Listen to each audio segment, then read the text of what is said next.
Manhattan, in the native tongue, translates into Island of Many Hills. Fitting name for a place also known as the Big Apple. An island, yes, but with metal structures that seem to rise like so many massive hills. Climbing out of the mass is never an easy task in Manhattan.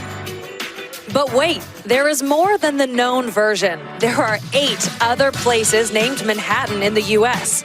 They can be found in Pennsylvania, Florida, Indiana, Illinois, Mississippi, Montana, Nevada, and Kansas. Yes, that Kansas, affectionately known as the Little Apple. While the Manhattan you know boasts of, if you can make it there, well, you know the rest. In the Little Apple, they say, we did it our way. Big or little, what's in a Manhattan? Go ahead and take a bite. That is, if you're hungry enough. We'll see which of these two teams is ready to take a huge bite out of the Little Apple today. Here in Manhattan, Kansas, a couple of first-year head coaches seeing their teams take on different fortunes right now. One's team losing 5 in a row, the other winning 3 of the last 4. Mark Jones, Dusty Dvorak, Olivia Decker down on the field joining us in just a bit. Bill Snyder, his name's on the stadium here. He accomplished so much during his tenure. Not always easy following a legend, but hey, Coach Kleiman has done it. It's very difficult, especially a guy like Bill Snyder here at Kansas State. We all know what he's meant to this program, and Chris Kleiman has done a fantastic job implementing his culture, bringing a winning tradition, and got this Wildcat team off to a fantastic start this season. They've already got 6 wins, winners in 3 of the last 4. Bowl eligible and one of the more balanced teams that you'll see this year offensively. They won the opening toss, deferring to the second half. West Virginia will receive.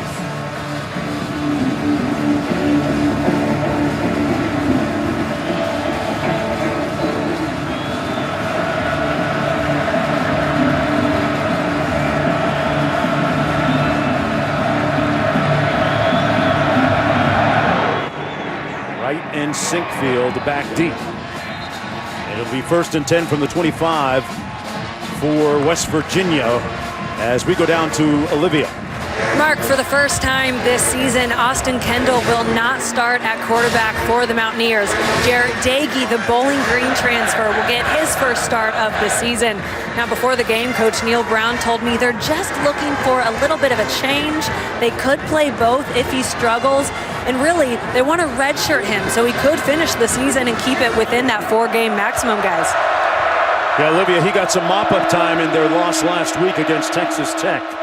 Late in the game, ended up 11 of 17 and threw a touchdown pass. Here on 1st and 10, he's going to hand it off and nowhere to go for Kennedy McCoy, who's averaging just under 3 yards per carry on the season. There's a look at the former Oklahoma transfer, Austin Kendall, watching from the sidelines to start this game. Dusty, what do you make of the move? Well, yeah, as Neil Brown told us, Austin Kendall hasn't been bad, but he hasn't been great either. I think they're looking for a spark. They went with Jarrett Dagey at the end of last week, led a touchdown drive. They want to see what this Bowling Green transfer can do. Rolling out to his right, completes his first pass attempt up to the 24-yard line. Sam James makes the catch. He's their leading receiver on the season and had a huge week last week, 223 yards. He's a playmaker, has excellent speed, did have 4 drops last week, but this is a guy that they try to get the ball to in a multitude of ways. Truly their biggest threat on the offensive side of the ball. Neil Brown said this game was important because they have to continue to improve. Dagey taking a shot. Incomplete near midfield. Good pressure up front by Wyatt Hubert. Number 56 was right there on top of quarterback Dagey. Well, you'll see coming from the inside, this is their pass rush special package. Makes an inside move on the guard and a big hit on Jarrett Dagey as he delivers the football. 56, Wyatt Hubert is a name we're going to talk about a lot today. Set with him yesterday, plays with excellent passion and has really become an outstanding pass rusher here in the Big 12 and just his sophomore season. The ruling on the field of an incomplete pass is under further review. It's very close. I was right here in front of us, And James, it looked like he kept his feet in bounds, caught it. I just kind of thought that he used the ground to secure the catch. Let's get a better look at it. See, and that's exactly kind of what I thought. I think the question is going to be, as he possesses it, you know, does that ground, as it goes down, does that ground jostle the ball? Is there any movement? I think the other angle was a little bit more definitive than that one right there. Because he doesn't have his hands underneath the ball, Right. Jonesy. You know what I'm saying? His feet were in bounds. Fantastic effort. Completely full extension to get the ball. I got to tell you, after we look at it, I think the call in the field is going to stand. Yeah. I don't think that they're going to overturn this, just because, as I said, as you see him go down and hit the ground, that ball kind of moves and jostles. I think that's going to me, there's not enough evidence on the field to overturn the ruling of incomplete. I'm talking about James last week. Boy, he had a huge day in that loss against Texas Tech. 14 catches. Here's another look at this one, and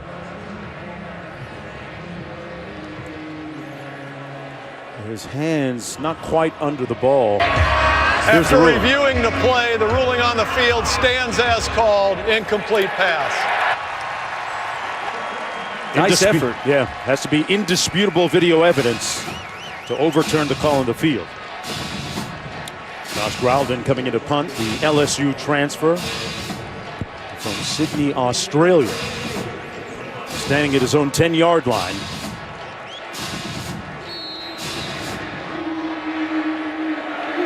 Phillip Brooks back there for Kansas State. End over end punt, going to take a great bounce for the Mountaineers, out of bounds at about the 32-yard line. It will be first down and 10 for quarterback Skylar Thompson, completing 61% of his passes on the season, has thrown 9 touchdown passes. Dusty, very few interceptions, 1 pick this season, which is incredible. Well, he's smart, takes good care of the football, doesn't try to do more than he needs to within this offense. This is an offense that wants to run the football, set up the throw game through the run, and I think to this point, you got to give Skylar Thompson a lot of credit, and I think he's starting to play some of his best football these last several weeks. First and 10, he's back to pass. Taking a shot on the post, wide open. Caught, shown, touchdown. That's how you say hello.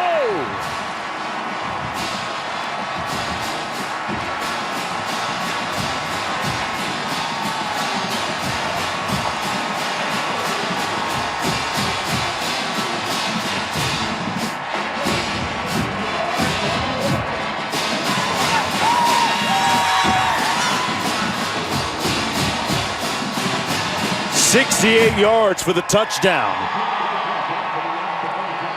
Skylar Thompson, we were just talking about how he's growing in the offense. Nothing says growth like a 68-yard touchdown pass to start a game on the first play. Lynch's extra point is good. That's a career-long pass. We mentioned Skylar Thompson playing with a ton of confidence right now, and it's the former walk-on, the senior Dalton Schoen on the deep post. Great pass, good catch. We'll break it down for you on the other side.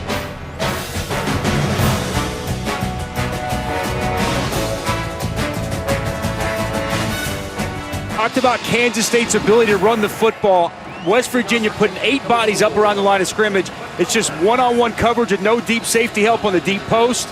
And Keith Washington, the corner, really never gets set and gets run by Dalton Schoen.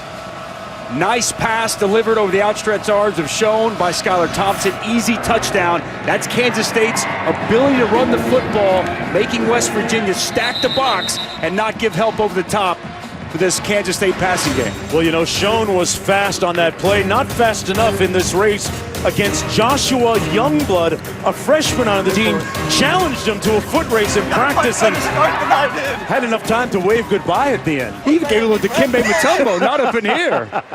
He said that he tweeted out the video and talked about that 813 speed, that Tampa, Florida speed. So Dalton Schoen had plenty of speed right there. Yeah. For a 68-yard touchdown to get things started for the Wildcats. Show you right, Schoen. First down and 10, second series of the ball game for West Virginia. It's not Austin Kendall, it's Daigie in at quarterback, who hands it off to Kennedy McCoy, gets the first down, which has been an anomaly this year, Dusty. This team is third from the bottom nationally in rushing. That's been one of the biggest problems. Look at this just little outside zone. I love the cut right there, back to the middle of the defense. Quality vision by Kennedy McCoy. They've got to get this rushing attack going. It's been a huge problem for this offense all season.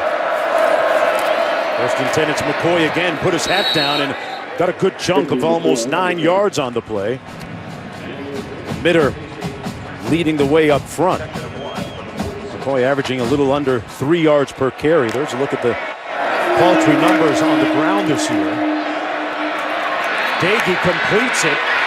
Middle of the field all the way down to the 21-yard line to George Campbell, and they move the sticks again. George Campbell, big target, had a nice game a week ago against Texas Tech, 6'4", 183, middle of the field. Said Daigie getting the ball out quick, fires a strike in the middle of that Kansas State defense.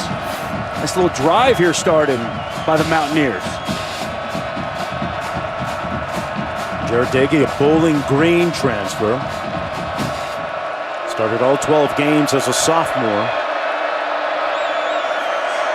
Led the MAC in touchdown passes and passing yards. 3 seconds on the play clock. And he's not going to get it off in time, and they get a timeout called just in time. Timeout. We're going to take West one right Virginia. along with them and come back to Bill Snyder Family Stadium after this.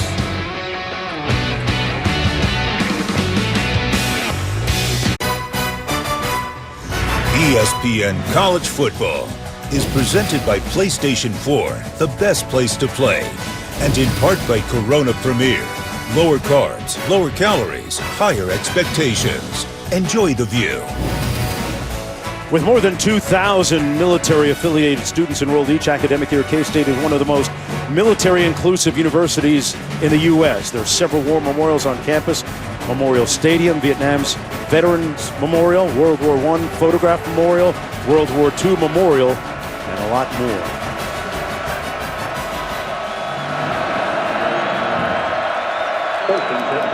From the 22, little trips left formation.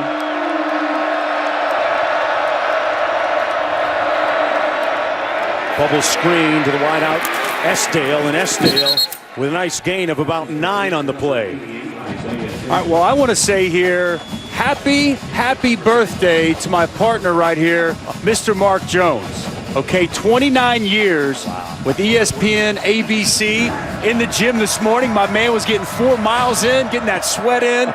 Said it's a ritual on his birthday. By the way, Jonesy, you share a birthday with Celtics Hall of Famer J.J. White, Major League Baseball's Dwight Gooden, NBA's Amari Stoudemire, NFL OC Umanure. Happy birthday, my friend. Boss. Thank you.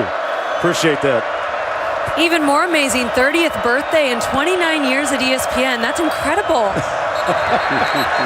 I've got the best job on the planet, and I work with some of the most talented people in the business, and really appreciate you guys and get a chance to come to fantastic venues like Manhattan, Kansas, and soak in the atmosphere and the people. It's been a blessing and a gift, and man, this is really great. Thank you. Thanks. Ball start. Appreciate it. Offense, number 57. 5-yard penalty. Remains second down. Olivia, I missed you in the gym this morning, though. Saw Dusty. Yeah, miss me with that. Maybe next week, Jonesy. But really, happy birthday, and it's been such a pleasure working with you this season, getting to know your family, and you're just a real treat on our crew. Happy birthday, bud. Thanks, partner. 2nd and 7.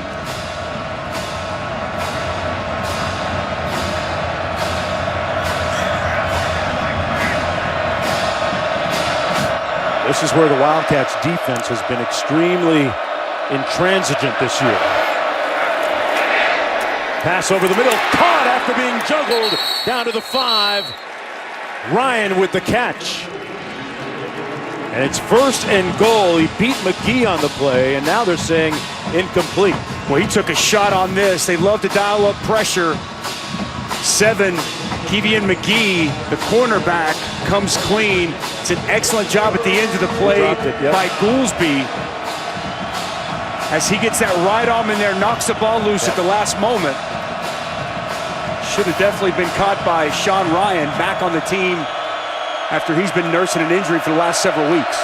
3rd and 7. Taking into the end zone, has a man, touchdown! George Campbell with the grab. That's a big time throw. Wow, Seth Dagey on 3rd and 7, a dime. Little wheel route from Campbell, that big target. Excellent throw over the shoulder to George Campbell. Yeah. Jarrett Dagey, I mean, a fantastic throw. Got air under the ball, Dusty. Wow. The extra point good. We are tied at 7. Campbell with his 5th touchdown catch of the season. He's one of their leading receivers, approaching 300 yards on the year. Dagey, his older brother would be proud. Show me how to Dagey. Everybody love it. Show me how to Dagey.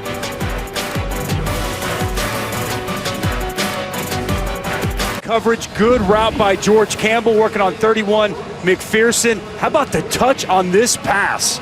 Put it out there, let only your receiver get it. The safety can't get over the top.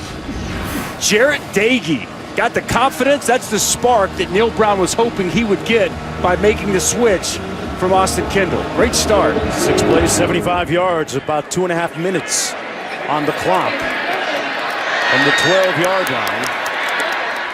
Out to the 24, that's Brooks. Let's check in with Matt in the studio.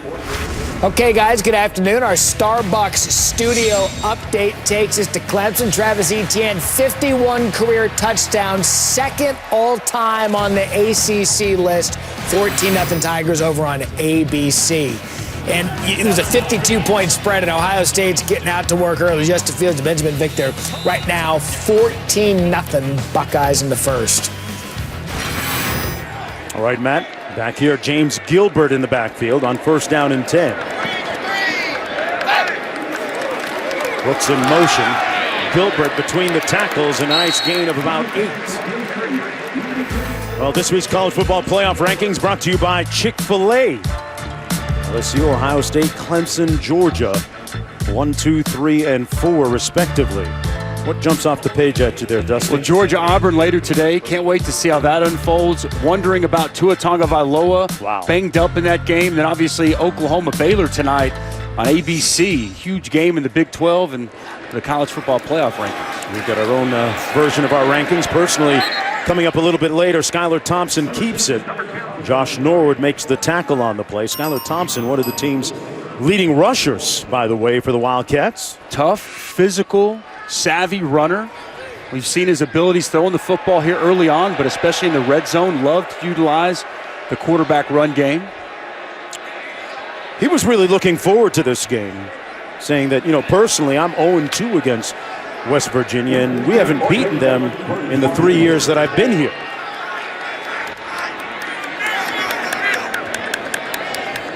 Third down and 1. And they're going to run it. Pick up the first down, Jordan Brown. Something a little bit unique in terms of all this up-tempo, quote-unquote, football we see usually, Dusty. There's a huddle on the field. What's that? I know, right? People don't even know in 2019, but it was great to talk with the offensive coordinator, Courtney Messingham, and they huddle up every single time, and he wants his quarterback to look his guys in the eye, to tell them what he needs. Now, he doesn't want them to give a dissertation or sermon, but he wants him to look his guys in the eyes, create that leadership, and I think it's a great quality that is lost in today's college football. I love that aspect. Thompson downfield. What a catch! Weber got in behind the DB on the play and one-handed it, tight-roping down the sidelines. Tyke Smith was there in coverage. I'm not sure how much better he could have guarded or covered him. How about the pass? And then what a catch! One hand brings it in, grabs it with the right. Outstanding job by Landry Weber, his dad, Stan Weber, the color commentator for the radio broadcast. I'm sure he enjoyed that call. That was OBJ-like. A flag down as James Gilbert goes down. Josh Norwood making the tackle on the play. Holding, offense number 62, 10-yard penalty, replay first down. Well, tonight this one's a top matchup at the top teams of the Big 12. Number 10, Oklahoma taking on unbeaten number 13, Baylor. 7:30 Eastern, 4:30 Pacific on ABC and the ESPN app. Who do you like in that game and why? It's going to be a great matchup. I think the point spread's a little bit rich for me. I think Oklahoma in a close game, but I think Baylor's going to give them all they want and some. That's an excellent Matt Rule defense that they've got in Waco. First down and 20 after the penalty. Trotter in the backfield. Thompson tries to take off, stopped up. He's going to be brought down behind the line of scrimmage by Reuben Jones. A loss of 5 on the play. And Dusty, West Virginia defensively made a little bit of an adjustment for this game. 4 right? defensive linemen. I want you to see this. It's called a text game. The tackle's going to come up. The defensive end's going to come underneath. And they're running a quarterback draw. So whenever you can run this text game and you've got a defensive end coming underneath, it's the perfect call. Well done by Reuben Jones on the twist game. Getting a quality tackle for loss. Mick Koenig drawing up a little stunt there for his guys up front. Second down and 25. Thompson out in space now. Out of bounds at about the 32-yard line. Well, last night, West Virginia defensive coordinator Vic Koenig wrote a letter to every player on defense imploring them to do 3 things today: play smarter, harder, and tougher than K-State. He said they're the most complicated offense they'll face all season, and his defense has a low margin of error. They're going to show more 4-man front. We've seen some, and man coverage today. Different look overall for them, and they want to simplify. But guys, I liked when we asked him how practice was last week, he said, "I didn't lose my voice for nothing." Not many pats on the back last week after a rough week against Texas Tech. 3rd and 11. And Chris Kleiman calls a timeout. We're going to take one with them. Knotted at 7. Must have been some letter by Coach Koenig to his defensive troops. Sometimes, though, you can say it better than you can write it.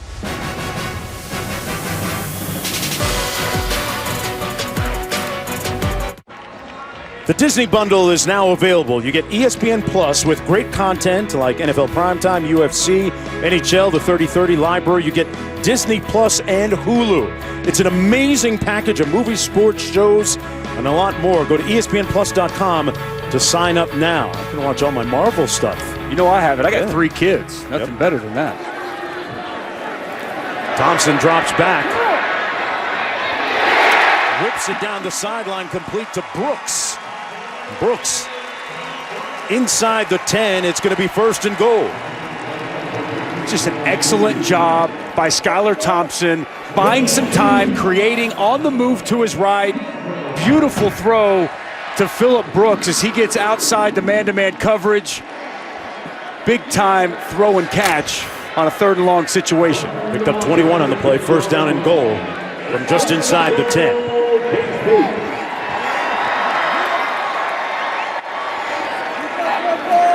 Two backs in the backfield. They hand it off to Brown. Jordan Brown with nowhere to go. Got back to close to the line of scrimmage. Josh Chandler making the tackle on the play for the Mountaineers. I like this matchup today of West Virginia's front. As we talked about, they're going to move more to a 4-man front, but this is really the strength of their defense. Darius Stills, fantastic defensive tackle. Reese Donahue playing really good football. And also Dante Stills, Darius' younger brother. These guys really get after this. A veteran quality offensive line for Kansas State. Could be a great matchup all day. So look at Dante inside. Hand it off to Gilbert. And Gilbert with nowhere to go. This West Virginia Mountaineer defense bowing up. A gain of 2 on the play. Dante Stills made the tackle. Interesting that his older brother Darius, who we talked about a moment ago, hosted him on his official visit to West Virginia years ago. These guys are fun to watch, man. Very talented interior defensive linemen in the Big 12. They've got a great saying, meet me there, beat me there. They're competitive. They push each other. And it's a race to the quarterback or making a play in the backfield. 13 sacks between them.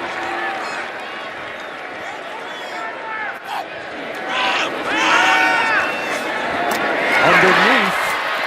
And the Mountaineer defense gets the stop. Malik Knowles makes the catch, but Akeem Bailey was right there. So it's 4th down from the 3-yard line. And Coach Koning's defense comes up huge, holding them at the 4-yard line. Bend but don't break. Quality job inside the red zone. Akeem Bailey, the corner, does an outstanding job leveraging the football, forcing Malik Knowles back inside to his help. They get the tackle and force the field goal attempt. Blake Lynch going to try this one from 22 yards out. He knocks it through. And the Wildcats take a 3-point lead, 10-3 with 4:43 to go in the first quarter.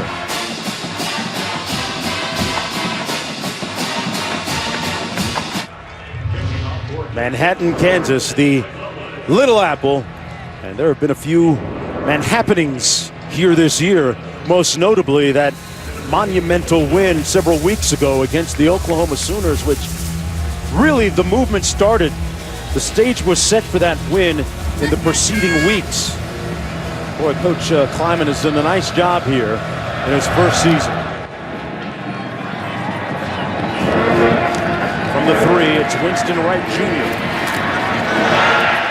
Wright stopped up at the 23. Let's go back to Matt in the studio. Okay, guys, checking in on Georgia and Auburn. Dogs strike first. Jake Fromm to Dominique Blaylock, son of Mookie Blaylock, which, by the way, was the original name of Pearl Jam. Happy birthday, Jonesy. Did you know that? Hey, Pearl Jam. Okay. Thank you, Matt. After the play was over, unsportsmanlike conduct, number 2 of the kicking team. 15-yard penalty from the end of the run. That's number 2's first unsportsmanlike of the game. Let's take one more look at exactly what happened. Lance Robinson, the perpetrator. They always catch the second guy. Isn't that funny? Always catch the second guy. Threw that little jab at him, and one of the referees saw it. So the ball is going to be placed at the 37. Kennedy McCoy in the backfield. Dagies look sharp here in the early going. They hand it off to McCoy. And McCoy picks up a pair. Denzel Goolsby, little run support from a safety position. Number 20, Goolsby, defensively for Kansas State, is one of the leaders there in the secondary. Guy that makes the calls and gets them squared away back there. Smart, very mature young man. Up for the AFCA Good Works of the Year award. 2nd down and 8. It's going to be McCoy again. McCoy with a great burst over the left side. 1st down at midfield. Kennedy McCoy picks up 11, Dusty. Big hole off the left side. You're going to see they pull Gamitter around. He gets up to the 2nd level, gets a block of Elijah Sullivan. Nice run by McCoy. Daigie on the out. Pass is caught just shy of the 40-yard line by Allie Jennings, who was working against McGee. Picks up 9 yards on the play. Strong hands by Ali Jennings over on the side. It's tightly contested by McGee. He's able to bring that in. Nice catch by the freshman. A lot of motioning and shifts here early on for West Virginia.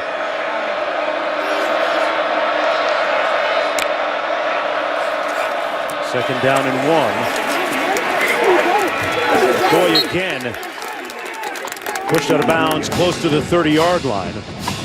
It's interesting, we talk about the secondary for the Wildcats. They're missing one of their best guys back there too, Dusty. Yeah, A.J. Parker, outstanding cornerback, hoping they can get him back for the bowl. A broken bone in his ankle, and this West Virginia run game, unbelievably impressed in the first quarter. This is as well as I've seen them run the football throughout this 5-game losing streak. Great start. We had them several weeks ago against Iowa State, and this was nowhere to be found. Agee hands it off again to McCoy into the boundary. He's going to get about 4 yards on a good block by McKivitz. Out in front of him, one of the seniors on that offensive line who is going to be playing in the Pro Bowl at season's end. Senior Bowl. Oops, pardon me, Senior Bowl. Maybe the Pro Bowl someday. Hey, you never know. It could be. Got to dream big. He's making his 45th consecutive start, and as we talked about, I mean, 75 and change yards per game, averaging under 3 yards a carry, but strong start here so far against a solid Kansas State front seven.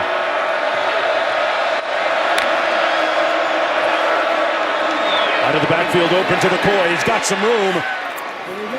And a good open field tackle by Patterson on the play. But they move the chains again and inside the red zone again. And this is one of the best red zone defenses in the nation. Gain of 9. Jarrett Dagey just throws it to his check down out in the flat, zone coverage. Nobody's out there to cover the running back, Kennedy McCoy, who's an excellent pass catcher out of the backfield. Another quality drive for the Mountaineers. They substitute Letty Brown in the backfield now. 3 receivers out to the top of your screen. It's going to be Letty Brown, his first touch of the ball game. Picks up about 3 on the play. Scotty Hazelton, the defensive coordinator, with that distinct beard, that growth. Very impressive. You were impressed by that yesterday. Impressive beard, an impressive guy. The scenario they thrive so far this year. Dagey over the middle and dropped. Should have been caught by Sam James. You mentioned it. He had 4 drops yesterday, even though he had his most productive day in his young career. Yeah, last week he could have had 14 for 223, was great, but it could have been much more. Neil Brown's been very hard on Sam James this year because he knows how good he can be. And how about this? Sam James actually goes to a sports psychologist that's in-house, Dr. Dana Charbonne, and to try to help him with those drops, with that negativity, try to stay positive and stay relaxed. Out of the shotgun pressure, Dagey sacked at the 25. They dialed up some heat, and Khalid Duke got him. Well, this is a true freshman that is an edge rush specialist. They bring him in situations just like this. You see him just come off the edge. 3rd down situations, pass rush situations, and that's a blown protection as it looks like they were sliding right, but the running back didn't come over to help on the perimeter. Easy sack and a big one for Khalid Duke.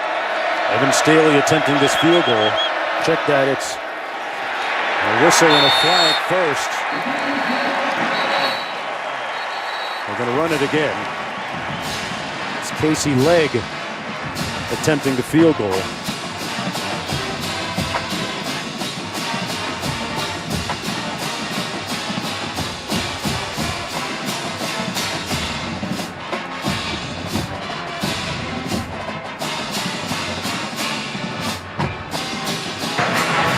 Personal foul, defense number 99.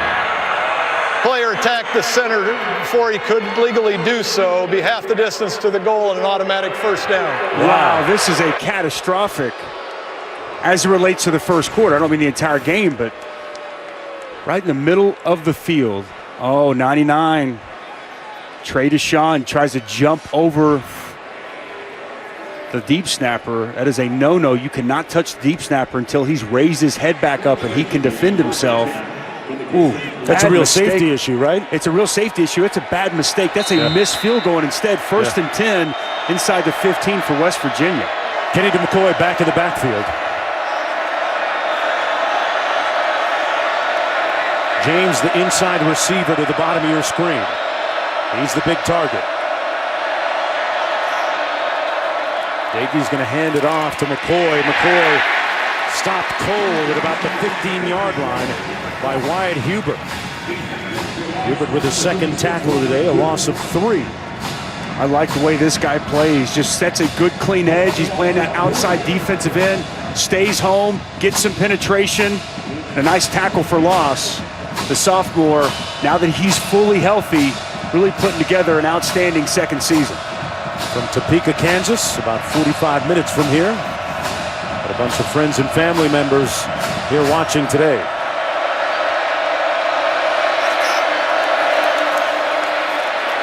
Dagey out to McCoy, and McCoy heard the footsteps coming from defensive back Denzel Goolsby. And it'll be 3rd and long.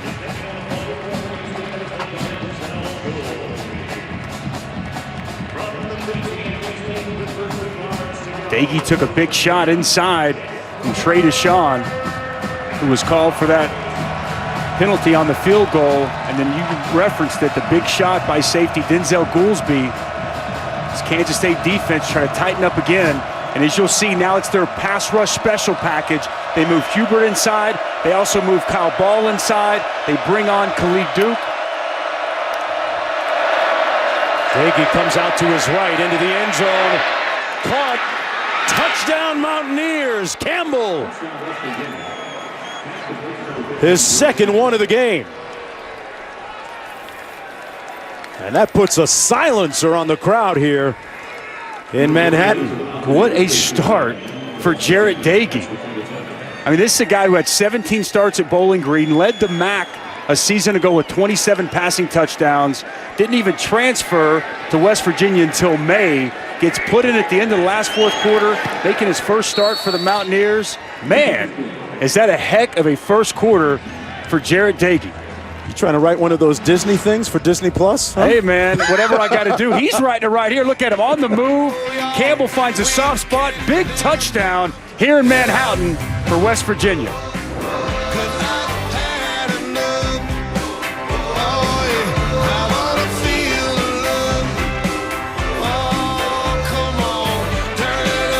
Jarret Doege.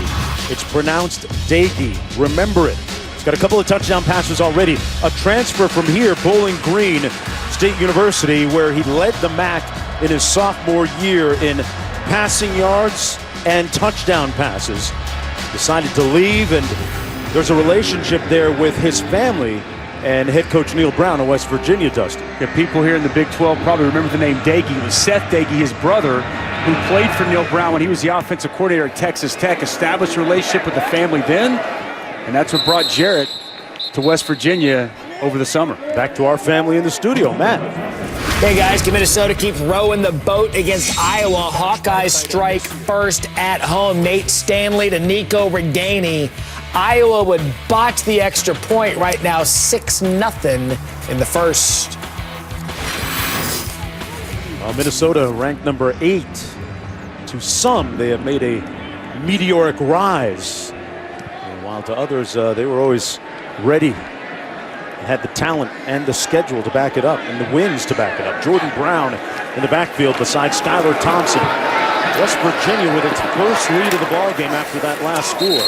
Chandler making the tackle on the play. You know, when we were speaking with Vic Koenig, the defensive coordinator for the Mountaineers, he said that this Wildcat offense was the most complicated offense that they've seen this year. What makes you say that if you're him? All the formations, the different run blocking schemes that they implement, I think is kind of what he's referencing to, and they play a little different brand of football than a lot of people in this league. So many people spread you out. They got big personnel, and they want to run the football at you. So it's just a different brand of football than what you're accustomed to seeing on a weekly basis. They go empty. Thompson just gets rid of it, throws it out. And it's going to be 3rd and long in a blink.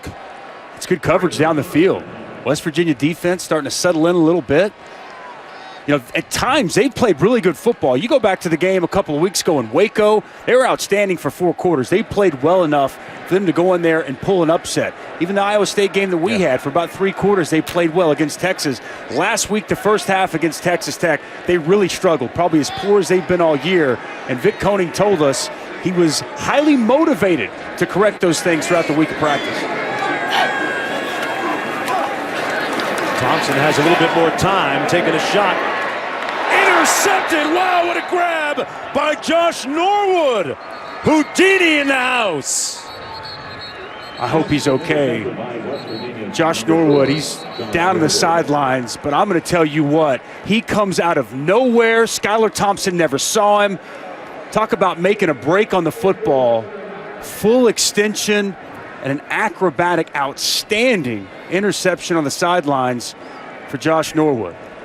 And shaken up in the wake of this incredibly athletic grab.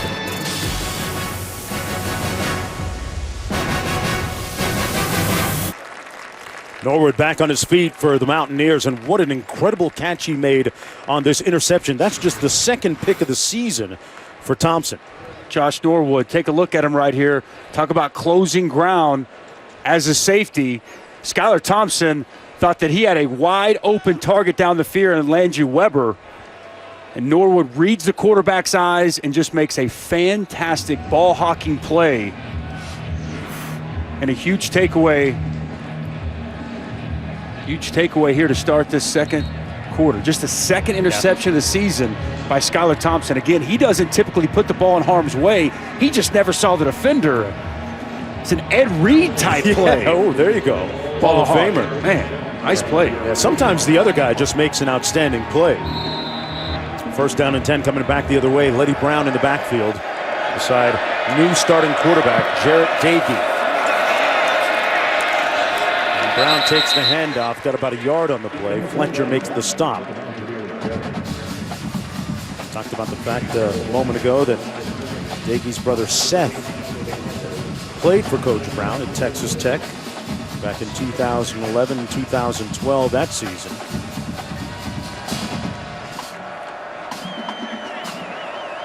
Looking very poised here in the early going.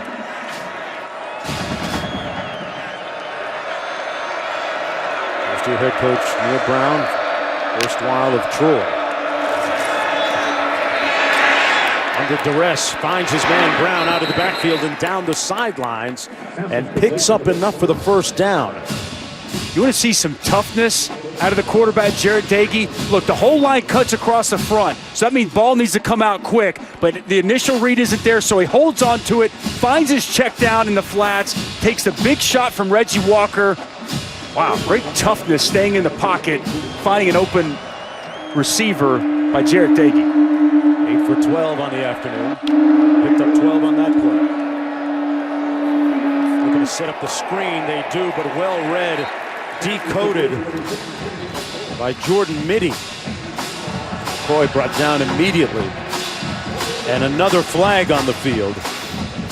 Look at the delivery. Drops down three-quarter. I like what the defensive lineman does. They feel those offensive linemen getting out, trying to pull the second level. You get in their hip pocket, chase it, find the running back. Excellent job by recognition of the screen by Jordan Mitty. Mitty, the 6'3" senior. After the play was over, unsportsmanlike conduct, number 13 of the offense, 15-yard penalty from the end of the play. It'll be third down. That's number 13's first unsportsmanlike of the game. That's going to be against Sam James, their leading receiver. We talked about him visiting with a sports psychologist a little bit earlier. That's going to be a little bit of fodder for them in their next appointment. He said in moments of struggle or he does something wrong, he's been taught to take a deep breath and say something to motivate yourself and be positive. We'll see if he can bounce back after that.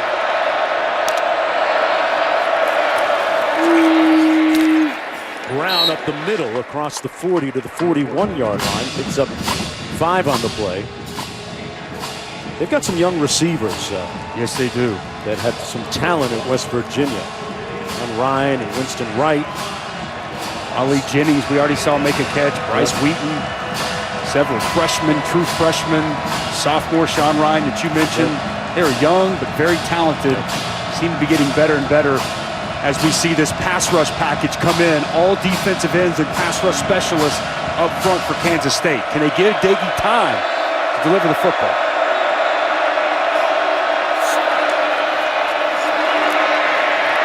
Dagey keeping the play alive. And out of bounds, incomplete, intended for Esdale. So the Wildcats get the stop defensively. And West Virginia will punt it. That's huge, man. Coming off a turnover, that interception, they actually moved them back. They went backwards after the Sam James unsportsmanlike conduct penalty. Nice job by Scotty Hazelton, defensive coordinator's unit, responding after the turnover and getting a big stop. And that's a defense, as you mentioned, without its best DP, A.J. Parker, who leads that secondary with 3 interceptions on the season. The Australian punter, Josh Golden. Brooks with a fair catch. And when we come back, we're going to get a look at Darius and Dante. Can't have defense without those D's on the field. The Still brothers doing it. And we come to back.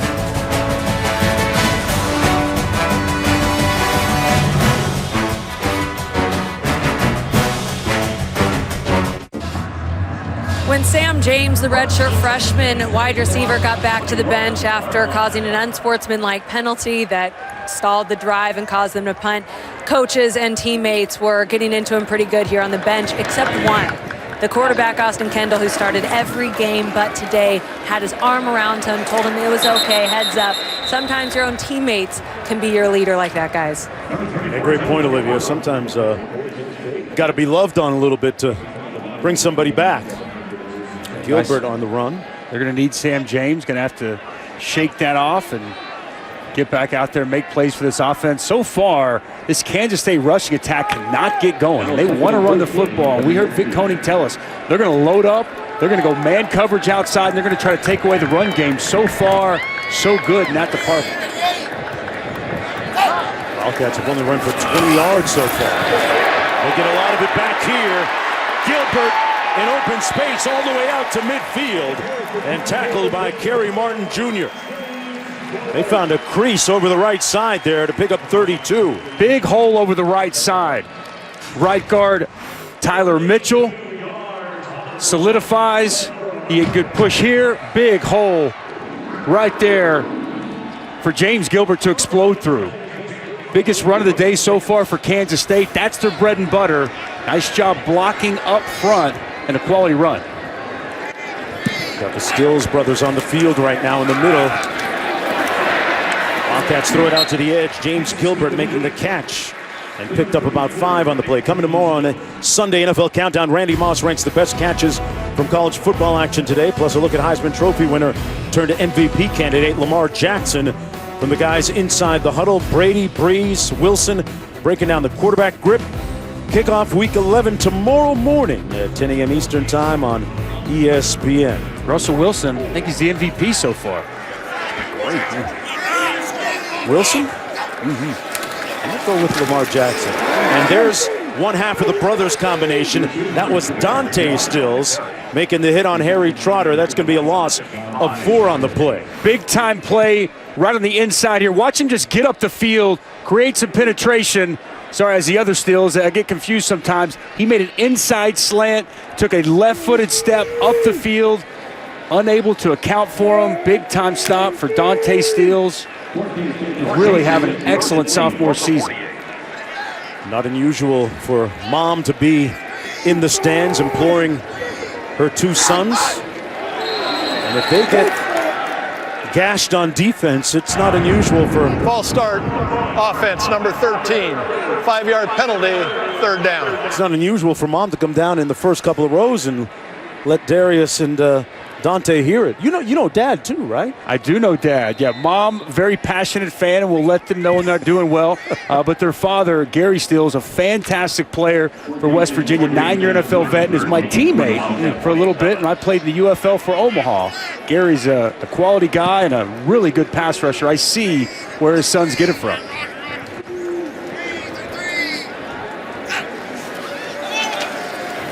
Third and long. Thompson. Boy, great catch sliding to the turf. Phillip Brooks makes the grab to pick up the first down with 9 minutes to go in the first half. A 16-yard gain. Excellent adjustment to the football as he goes to the ground, has to kind of work back. Hands underneath the football. Great catch. Phillip Brooks, undersized guy, made a couple nice plays here so far for the Wildcat offense. From Lee's Summit, Missouri. Had a couple of catches last week against Texas. Harry Trotter back in the ball game. They line up out of the eye. I'll start by Trotter. Dusty, I said something a minute ago. False start, offense number 2. 5-yard penalty, 1st down. I can't believe I said lining up out of the eye. Yeah. You don't see that much either. We've seen huddles, tight ends, fullbacks, I formation. This is real football, man. It's throwback day. Look at those helmets, right? That's exactly right. This is every day here at Kansas State. I like this offense, man. It's very methodical, old school. Been very effective this season. They've won 3 out of the last 4 games with it. Harry Trotter to the wide side of the field.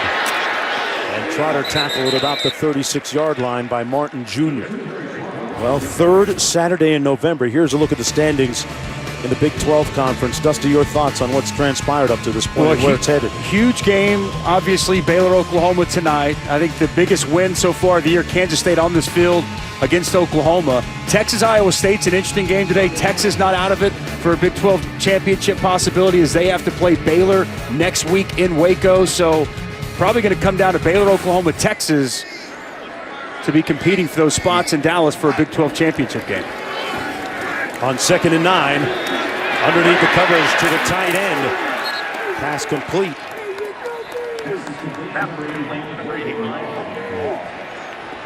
Smith making the tackle on the play. 3rd down and short coming up. Logan Long making the reception. And it is, it's kind of gusty down there. Baylor and Oklahoma, the big one tonight on ABC. Their flags here at Bill Snyder Family Stadium.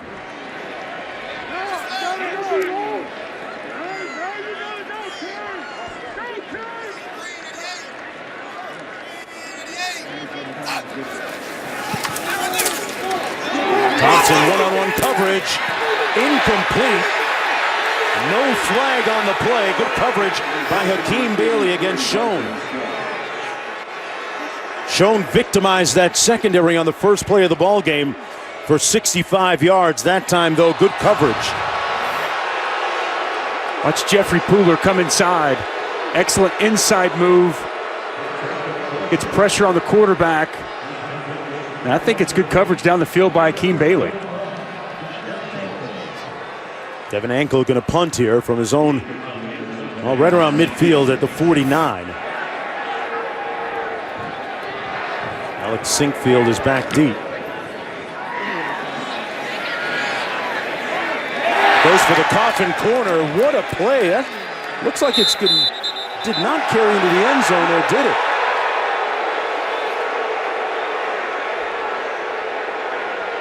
From our vantage point, it appeared as if out at the 3. It was out at about the 2 or 3 yard line. I don't see how this could have gone through the end zone. I mean, he went to catch it right there out of bounds, and that ball went out as soon as he did it not? Well, they're going to discuss it.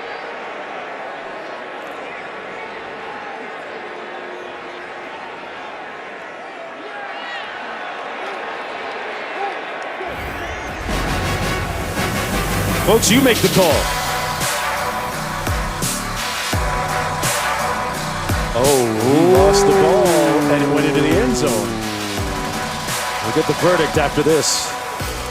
That's a mad punter right there.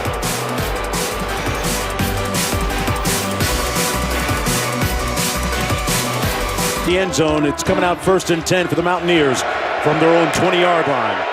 Jarrett Doege has been the story of the day so far in this football game. A quarter and a half into this game, he has been the centerpiece of the prevailing storyline, getting his first start of the season. This team leading 14-10. Incomplete. Intended for Sam James. One more look at that punt that went into the end zone.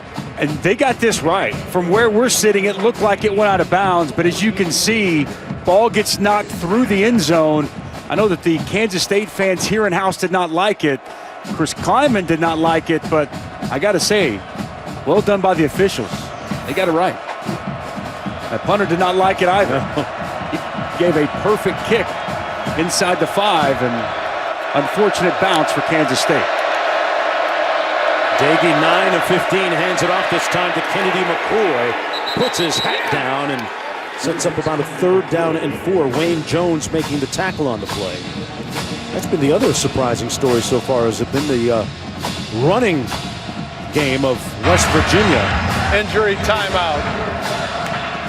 And that's Wayne Jones shaken up on the play. Well, this season, for every field goal and extra point made by participating universities, Allstate will make a contribution to the university's general scholarship fund.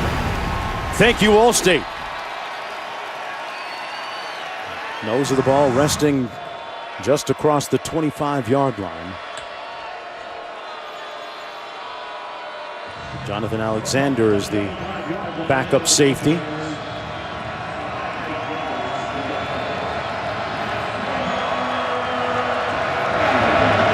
George Campbell's had a big first half. See if Daggy goes to his big target.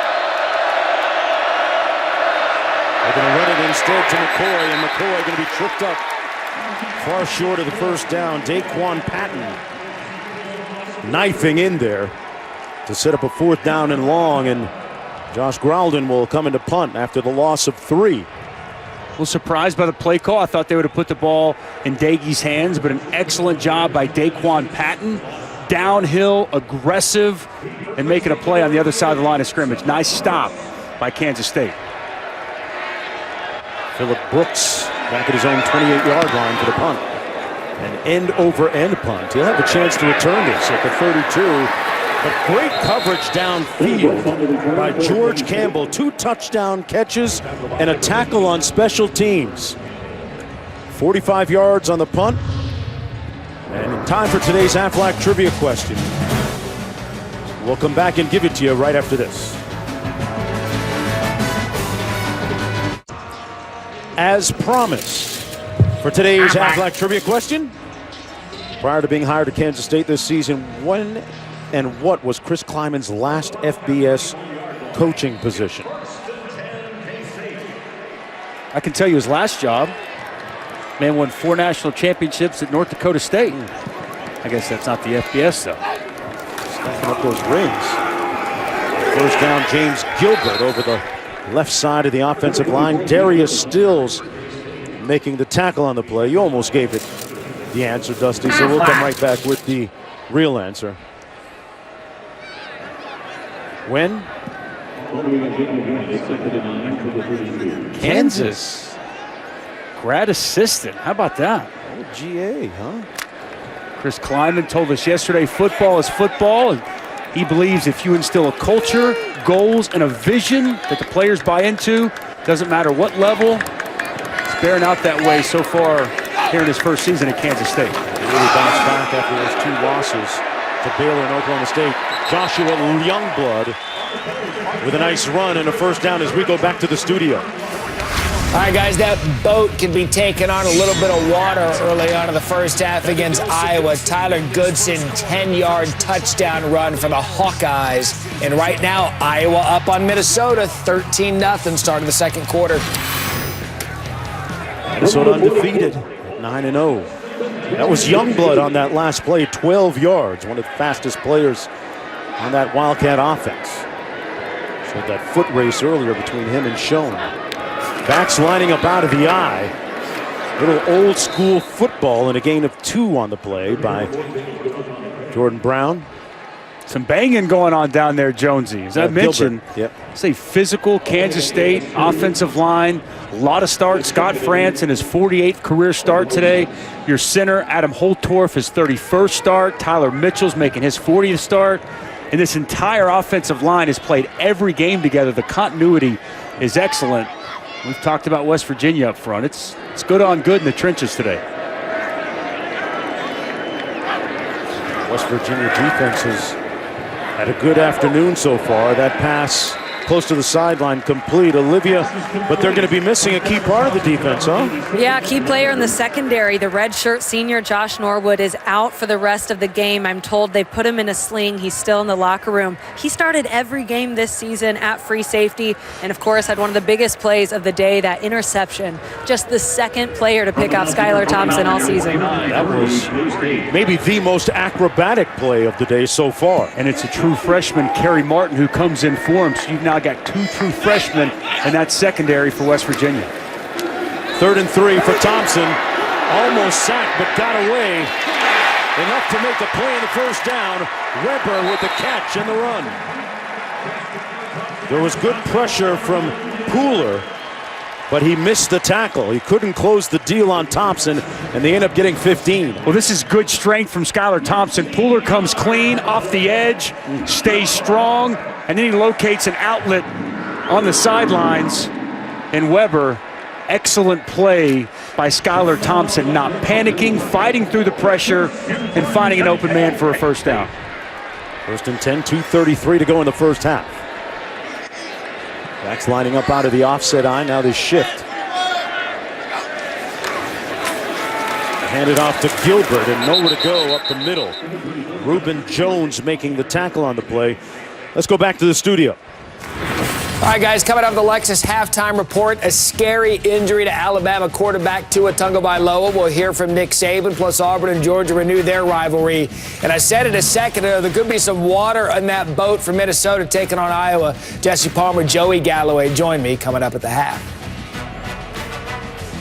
All right, Matt, and back here, 1:53 to go. Get a timeout on the field called by Kansas State. And Skylar Thompson, the starting quarterback,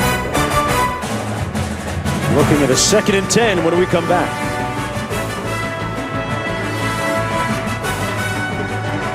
Every time Skylar Thompson takes the field, he takes his grandfather inscribed on one shoe with him and his mother on the other shoe as well.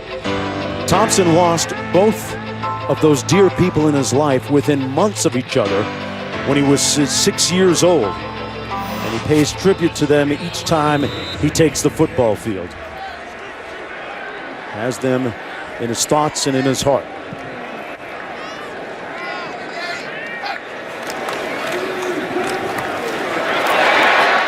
On the run, this is going to be Jordan Brown.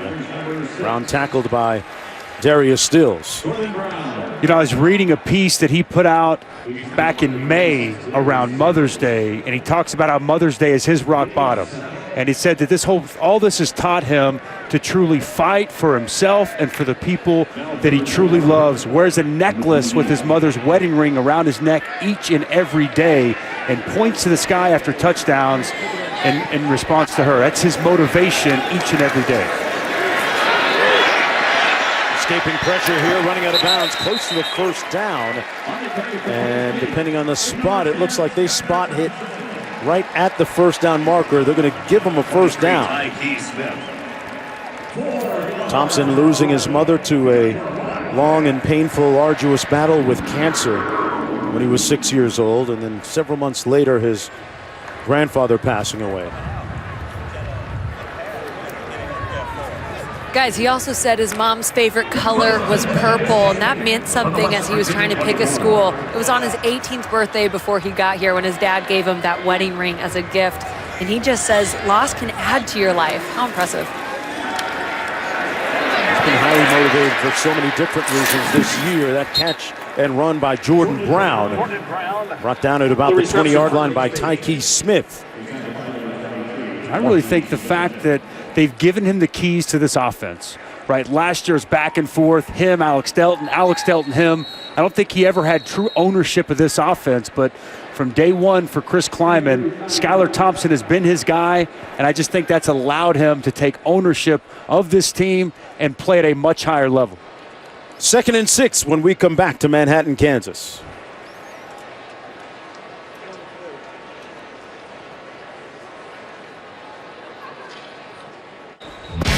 So many great catches today. Pyrotechnics on the field. And there's some of the fireworks. That was the first play of the game for the Wildcats. And this catch by Landry Weber. Sliding effort there by Brooks.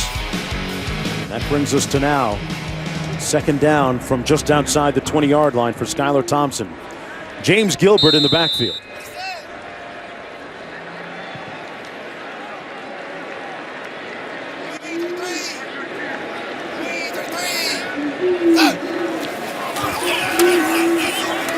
Thompson steps up, using his athleticism and those legs, jumped up in the air and took a hit, Dusty, at about the 16-yard line. Man, that was a perilous leap. Looked like he wanted to hurdle him, and then he wasn't quite sure. Be careful, Skylar. I mean, it looked like he wanted to hurdle him and just couldn't quite get up high enough. I'm going to tell you what, nice job in the pocket just to get outside. Helmet right on the knee of Skylar Thompson. 11th play of the drive coming up. Nico with that hit. And a timeout going to be called by the Mountaineers and Coach Brown. Well, this Kansas State team has won 3 of their last 4 games, coming off a loss last week against Texas that went right down to the 4th quarter of the ball game, decided by a game-winning late field goal last week. And Dusty, they were really in this ball game the entire way, right? It was a great game. Texas ran the football well, got the RPO game going. That field goal tied it up, and then Texas ultimately goes down and kicks a game winner. But hard-fought game there in Austin. Do you see any hangover here today from Kansas State coming off of that loss? No, I don't see any hangover. I think that so far we've seen West Virginia do a nice job slowing down the running game. And, Seth Doege had that big-time first quarter, but I think the second quarter, Kansas State defensively really adjusted, and they've made things a little bit tougher. So they kind of settled in here, and it'll be interesting to see if Kansas State can cap this off with a score here before the half.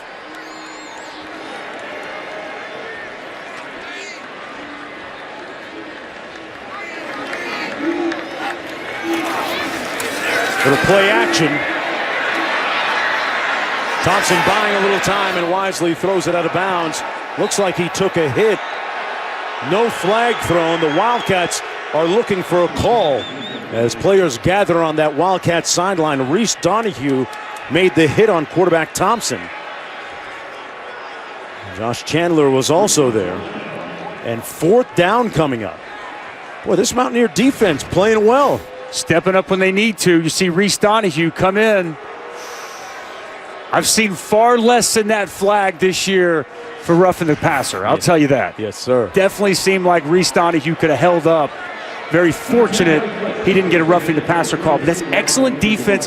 Kansas State with big personnel tried to play action pass to the tight end. It was well covered. Nowhere for Thompson to go with the ball. 33-yarder by Blake Lynch. Just got it inside that right upright. He's made his last 13 field goals in a row and brings his Wildcats to within a point with 43 seconds to go here in the Little Apple. Well, our Week 11 Monday Night Football matchup is at Estadio Azteca in Mexico City. Patrick Mahomes and the AFC West leading Chiefs taking on Phillip Rivers and the Chargers.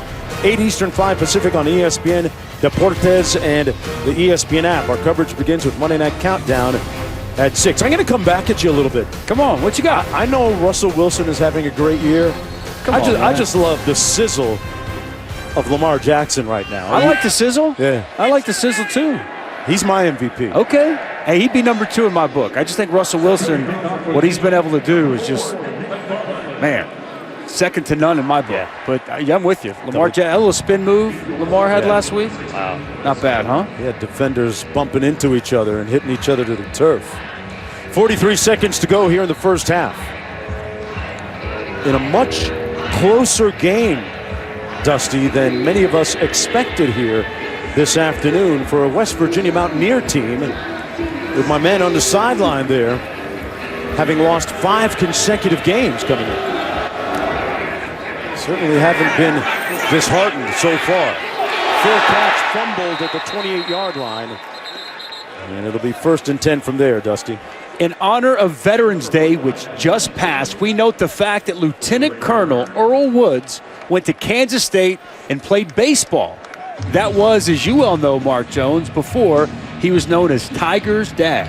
Earl Woods. Wow. I didn't know that he came here. But I bet you didn't know he was a Kansas State Wildcat. You threw me on that one. You threw me on that one. I like that. What else is new, man? That's a weekly thing. You just bringing fire my way. It's your birthday, man. I got to give you the business. That was a gift. Thank you. Thank you. Eddie Brown in the backfield. 41 seconds to go.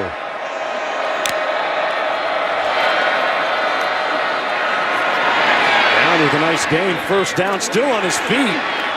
Keeping it moving all the way out to the 47-yard line. And they've got a timeout remaining, 19 yards on the carry. Run the ball on 1st down, see if you get some yards. Now you change your mindset, and you look to score points. Got a trips right formation.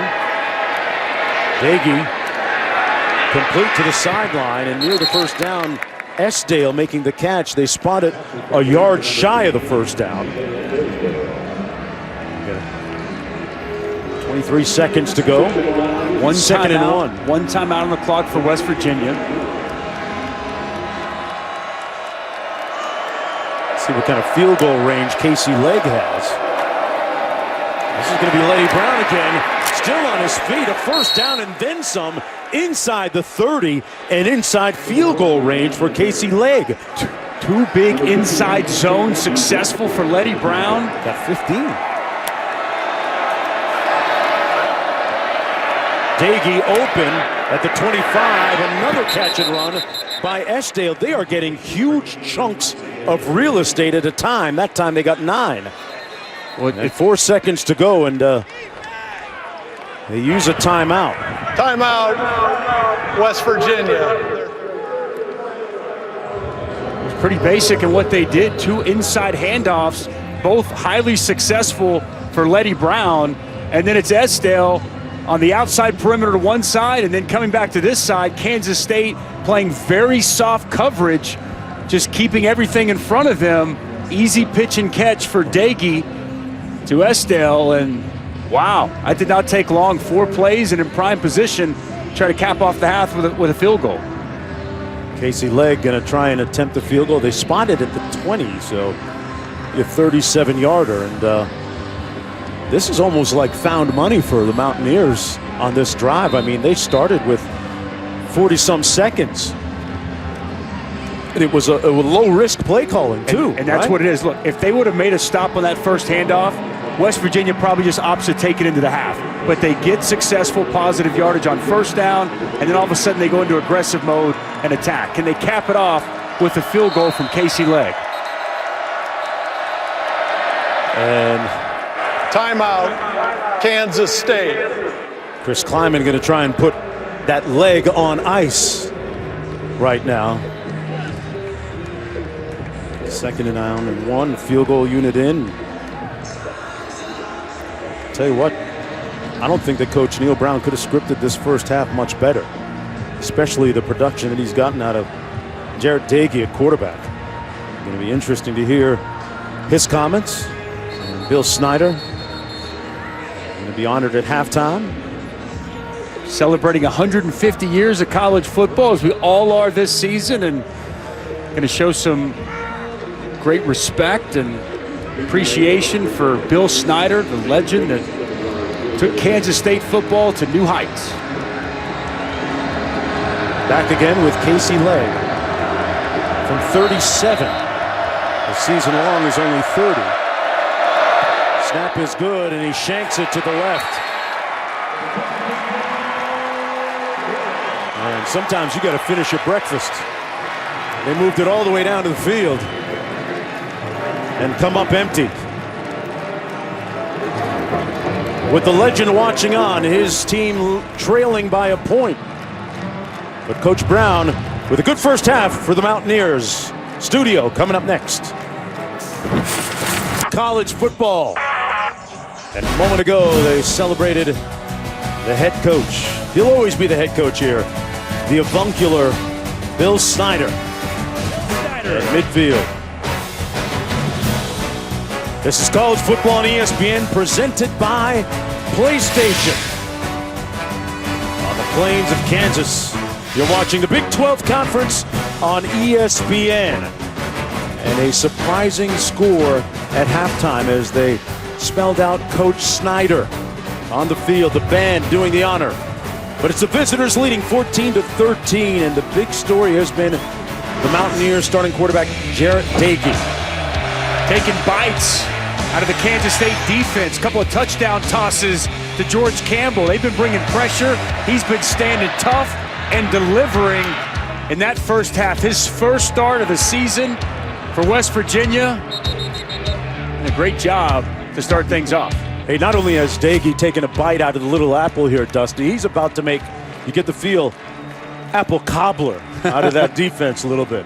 And he got a little bit of ways to go. He does. We had a great ball game here, and I think a lot of people probably tuning in surprised with the way West Virginia's played to this point. But Neil Brown had his team motivated. He told us yesterday that nobody's given up, nobody's quit, had a good week of preparation, and boy, they came out and showed well in that opening half. Kansas State, in the red zone, they've struggled, had to settle for 2 field goals instead of touchdowns.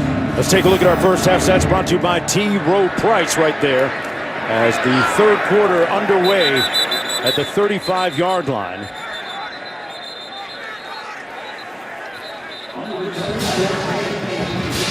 They're going to spot the ball right around the 35, 1st and 10 for the Wildcats. They deferred after winning the toss to begin the football game. What'd you make of the first half by Skylar Thompson? Threw just his second interception of the season and only 13 points on the board offensively. Thought he moved around really well under some pressure, moving around, buying his receivers some time. Again, they couldn't cash in the red zone. He had the long strike early, and I put that more on Josh Norwood making a great play than I do Skylar Thompson making a mistake on the interception. So I thought Skylar Thompson had a solid first half. A little surprised Kansas State unable to run the football as effectively as they're typically accustomed to. Coming off that loss last week against Texas down in Austin. Wearing number 15. Texas defense, they gave them trouble on the ground as well. This week, though, they've got their full complement of backs. James Gilbert had to miss that game last week. He's back. See if they can get him going a little bit more in the second half. On 1st and 10, they're going to hand it off to number 88, Phillip Brooks. Little end around. Olivia, what's going on down there? Well, the first thing that Coach Kleiman brought up to me was the 5 penalties for 47 yards in the first half. He said we're shooting ourselves in the foot. He also wants to finish drives with touchdowns and not field goals. Obviously, they did not overlook this West Virginia team and their record. They said they always show us different looks today on offense and defense, and we just have to adjust to the new pictures. It's funny. I was just thinking that this had the feel of a trap game for the Wildcats. Pass complete. Good catch by Gilbert, but couldn't make the defender miss. Tyke Smith got him by the shoestrings and brings him down, but still 1st down and 10. Right around the 45-yard line. Picked up 9 on the play. Tyke Smith, one of those true freshmen, getting some reps for Coach Koenig there on the sidelines. Tyke Smith's kind of taken over since that Iowa State game, stepped in against Texas late in that football game, made some plays, and has continued to progress throughout this season. And you mentioned the changes, 4-man front, as we've talked about, something West Virginia rarely does. Trying to get to the edge. Jordan Brown cuts it up north-south and stopped up at about the 49-yard line. What do you make of that 4-man front so far in evaluating it? What kind of impact has it had for West Virginia? Well, it's allowed them to be more sound against the run, right? Bigger bodies up there to deal with this talented offensive line and some of the tight ends of Kansas State. They're also dropping a safety down quite a bit, just as Vic Koenig told us, loading that box and trying to take away Kansas State's bread and butter on the ground. Got to look at Darius Stills. 2nd down and 6. Weber in motion. Thompson downfield. His receiver nicely comes back to make the catch on the play. That's Malik Knowles, who has been conspicuous by his silence so far. He's one of their big-time receivers. Picks up 13 on the play. I love this throw. Rolling to his right. Reuben Jones barreling down on him. This is a far throw. You got to have good arm strength to make this. And as you mentioned, Malik Knowles working back to the football, seeing his quarterbacks in trouble. Outstanding job with the throw. Very well done by Malik Knowles, understanding the situation and getting back to the football. Knowles, a guy that's really only at about 85% because of injuries. They've had to be smart with him, judicious with him in practice and how much his usage is. 1st and 10, the pass complete. Good catch and run for another 1st down. That's James Gilbert, a very agile receiver as well. Chandler making the tackle on the play, but a gain of 12. Protection very good for Skylar Thompson. Could stand back there, survey the field. Went through all his reads and got back to his running back out of the backfield for another nice 1st down. Very good start for Skylar Thompson in Kansas State here in the second half. But that secondary, the Mountaineers without Josh Norwood, as Olivia reported at the end of the second quarter. Checking at the line of scrimmage. A lot of bodies in there, loading up to stop the run. Knowles split to the bottom of the screen. They look that way. Knowles with the catch at the 18-yard line. A couple of yards short of the 1st down. Knowles with his 2nd catch of the day on his 2nd target.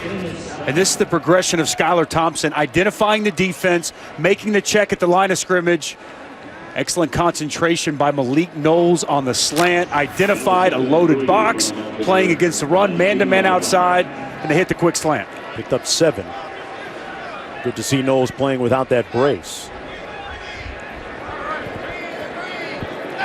From the 19. Thompson going to be sacked back at the 27-yard line. Sean Mahone, number 29, with the pressure and the tackle. Well, tonight this one is a matchup of the top teams of the Big 12. Number 10, Oklahoma, taking on unbeaten number 13, Baylor. 7:30 Eastern, 4:30 Pacific on ABC and the ESPN app. What do you make of Oklahoma in wake of their loss since they lost to this K-State team? Well, they struggled last week at home against Iowa State. That's a game Iowa State easily could have won. Big game tonight in Waco. West Virginia, more DBs on the field here, more of a pass defense. Critical third down. Brooks in motion, working down the field. Thompson delivers.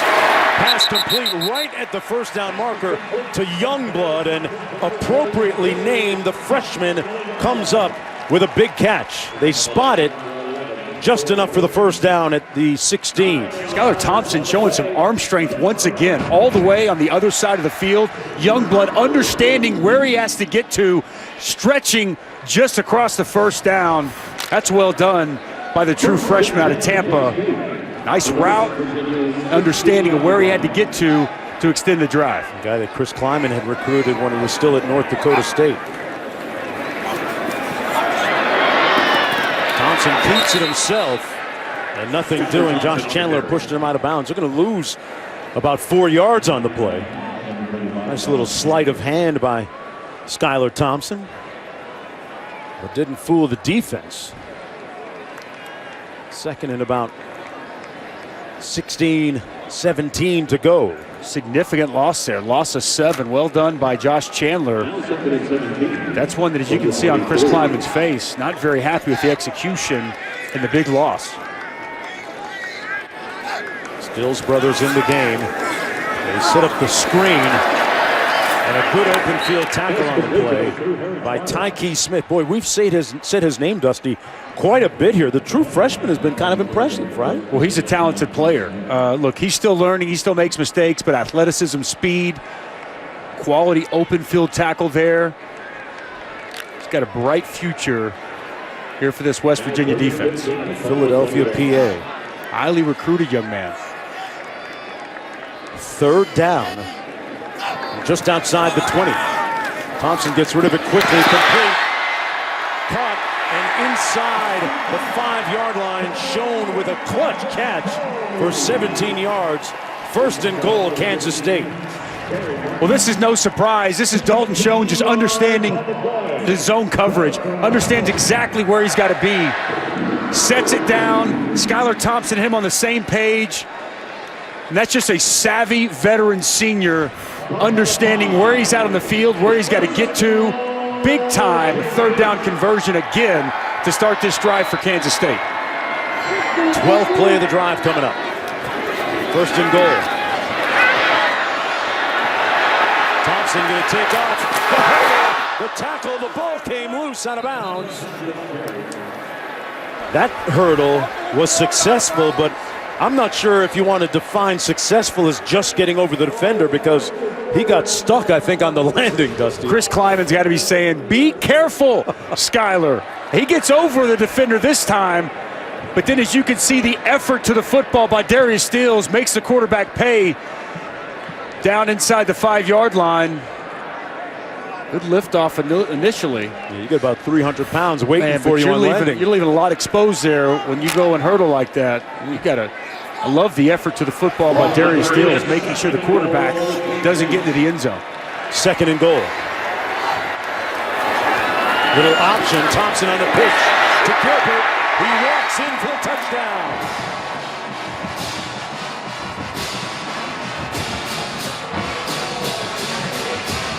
That's really Kansas State football. Long, methodical drive. I love the speed option to me. But how about the block here by Landry Weber? Watch this block. Watch him get up on the second level, secures the block, allows Gilbert to take the edge, and it's a walk-in touchdown.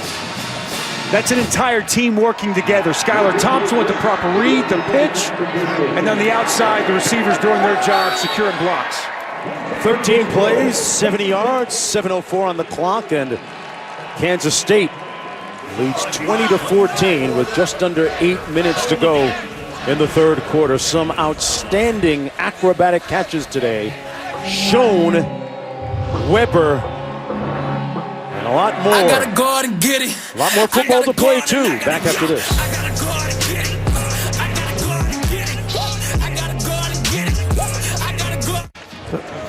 This season, Taco Bell is celebrating student sections, passionate fans like these, by awarding the Liv Moss Student Section of the Year.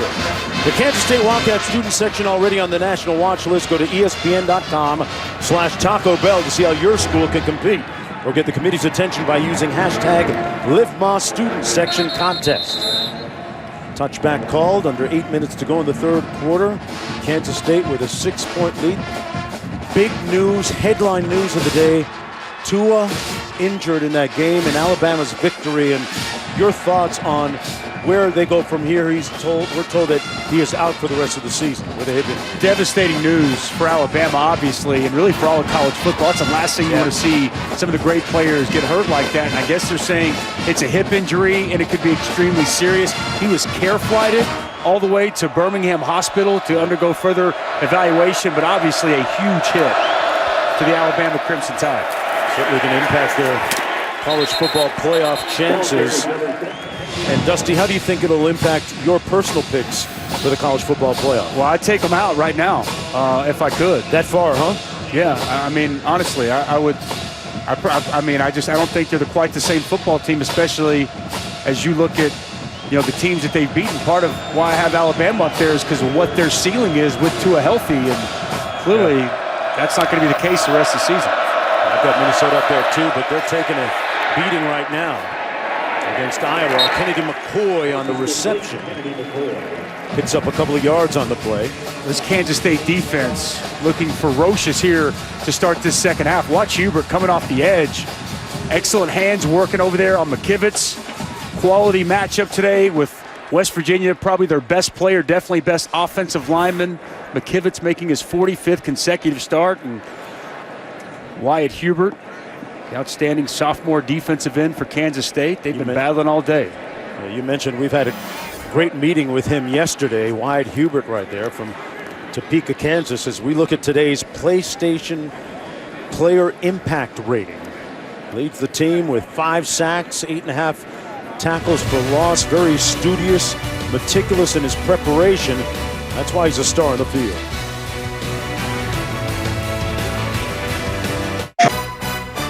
ESPN College Football, brought to you by Mazda, Feel Alive, and Duluth Trading Company, tough, ingenious workwear designed and tested by tradesmen.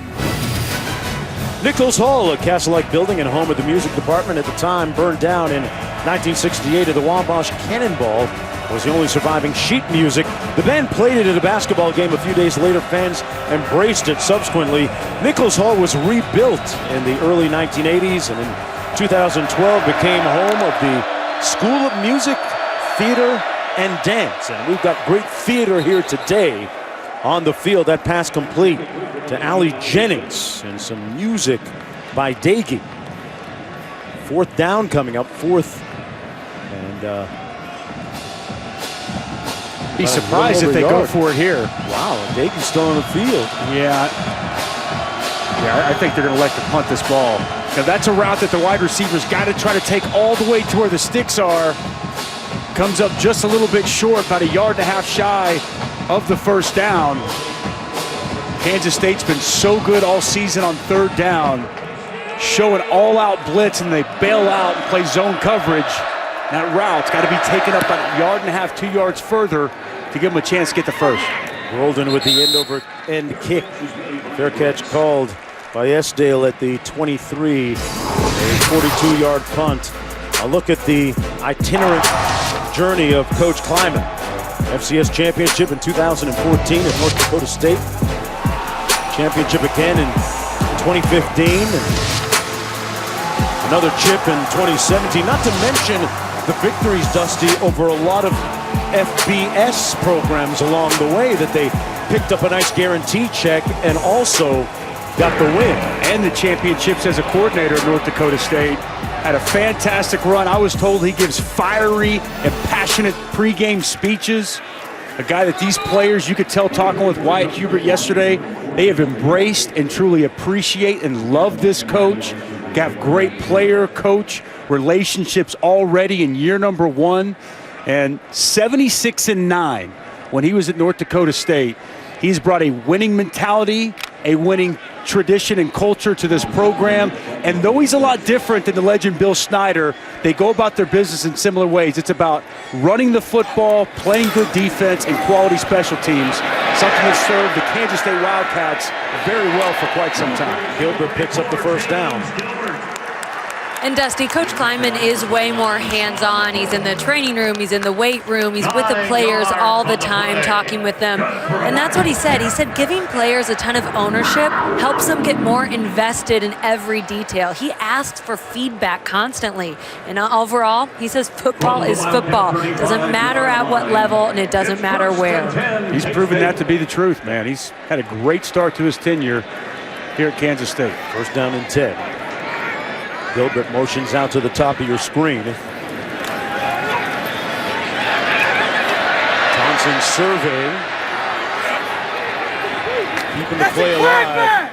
Didn't try and hurdle anybody that time. Brought down to the 37 by Smith.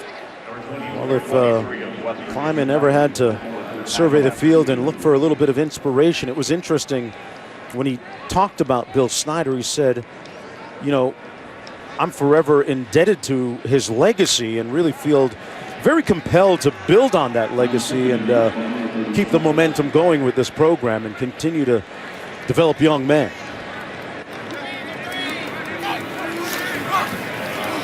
Second down and 8, they give it to Brown. Jordan Brown picks up about 3 yards, but a flag down on the play. 4:41 to go in the third quarter.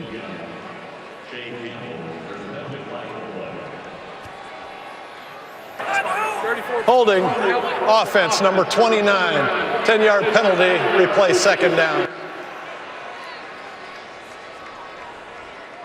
Looked up to Coach Snyder since the early 80s. I know the shoes that I have to fill, Coach, and you're a legend, you're an icon. I look up to you. I'm going to continue to ask you questions. I'm going to continue to bounce ideas off you because you are Kansas State football.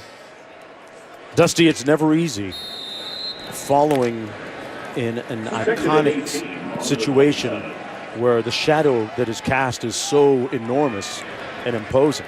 Ask Ron Prince. Yeah. Remember, after his first retirement, they struggled here at Kansas State until Bill Snyder came back. Thompson looking to pass again. Almost intercepted, threw it right into the hands of Shea Campbell. It almost seemed like he wasn't expecting it. Good pressure up front by Jeffrey Pooler. Jeffrey Pooler making an inside move on the right tackle. Nick Kaltmeyer. Good pressure on Skylar Thompson. He keeps the play alive, and fortunate he didn't throw an interception there. Shea Campbell, I mean, that hit him right in the chest. Skylar Thompson had connected on his last 7 passes in a row before that last misfire. 3rd and 18 now. They got to get all the way out to the 45-yard line for the first down. Taking a shot, got one-on-one coverage and incomplete. Actually, some good help over the top from Kerry Martin Jr., the safety. He was working against Akeem Bailey, though. Malik Knowles was. And 4th and long, they'll have to punt. I stopped by West Virginia, take their shot down the field. As you mentioned, one-on-one coverage. Good coverage by Akeem Bailey. And then the true freshman, Kerry Martin, in for Josh Norwood, does a nice job coming over the top. Vic Koning's got to be pleased with the second series in the second half, as opposed to the first, where Kansas State kind of just plodded along and got a big opening touchdown to start the second half. Second punt of the day. This one comes down to Alex Sinkfield, who's brought down after returning it about 4 yards on the 44-yard punt as the sun begins to set along the banks of the Kansas River here in the Little Apple. Back with more after this. To break a moment ago, Darren Sproles against Michael Bishop and Jordy Nelson. I think that Nelson was the fastest, but Sproles won the race. You played against Sproles. What kind of success did you have against him? I'm just asking. I didn't have any. He had tons against us. Okay. 03 Big 12 championship game. I think he's still running as they put them things on us 35-7 in Kansas City. Thanks for reminding me. Just an honest question, but thanks for an honest answer. That took a lot of humility. And Jordy Nelson up in the rafters here. And Aaron Sproles as well. Aaron Sproles was a fantastic college player and had an outstanding NFL career. Michael Bishop, big arm quarterback, did some great things here at Kansas State. Came out of the Texas JUCO. 2nd and 10.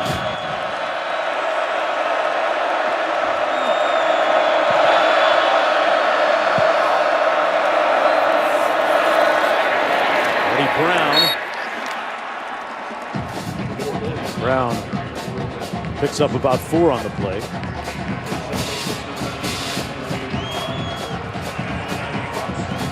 And speaking of Sproles, found out that he is done for the season. Result of an injury.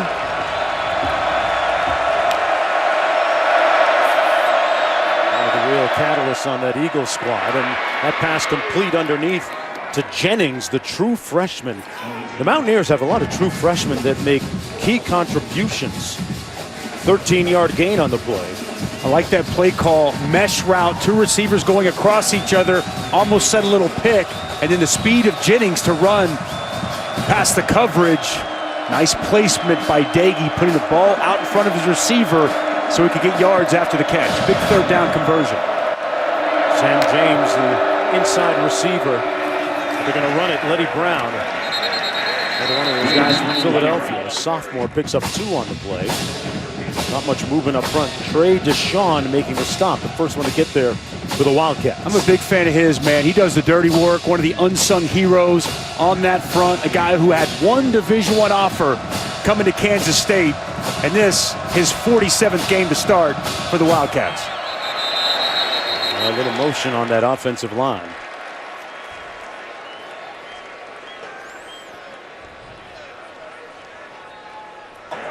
Ball start, offense number 74, 5-yard penalty, 2nd down.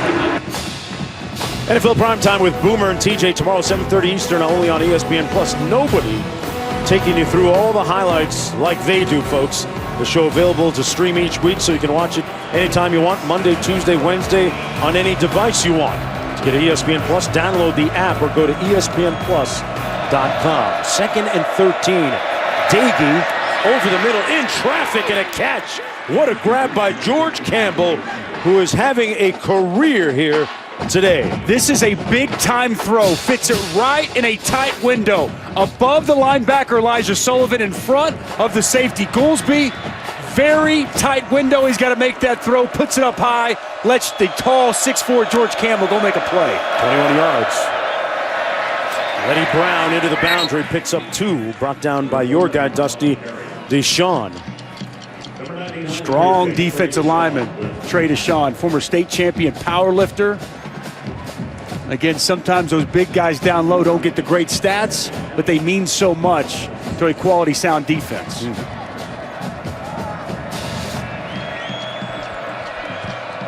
2nd down and 8. Trips left formation.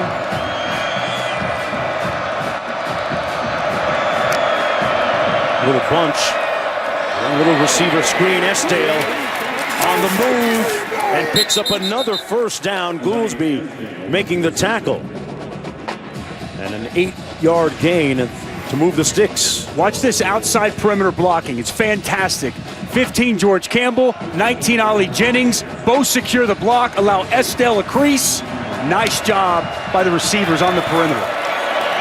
Dagey eluding the rush and fires incomplete at the 15-yard line. Live to play another play. As Esdale, the closest receiver. 1:06 to go here in a fast-moving 3rd quarter. What do you make of the way things are lining up for West Virginia? Down by just 6 and moving pretty well here, Dusty. Well, key for them to cash in for points. We've seen the miscues with the field goal kicking. Leg is in for Staley.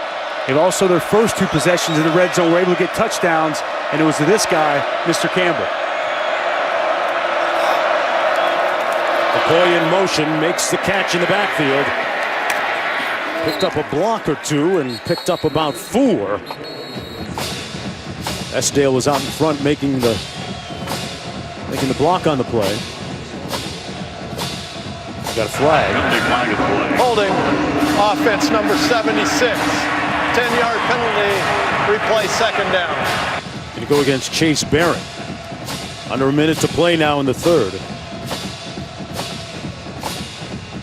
Costly holding penalty, backing up West Virginia. 2nd and 20 now. Remember, this Kansas State defense, one of the tops in the nation in red zone defense, coming into the game today. Sam James out to the top of your screen.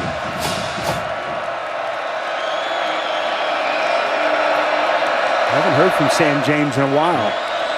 There he is at the bottom of your screen now.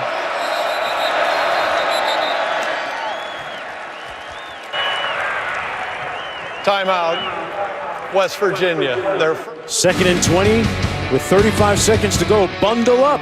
Hot finish coming up.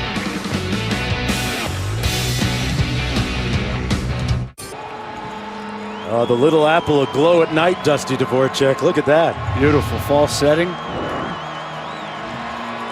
Tell you what, you wake up in the morning, it's 28 degrees, and 2 hours later, it's 60. Beautiful day. Heck of a ball game here as well.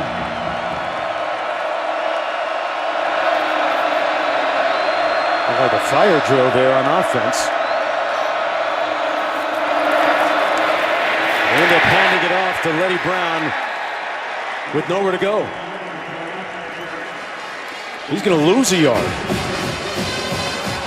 Joe Davies, Kyle Ball, excellent penetration, nowhere for Letty Brown to go.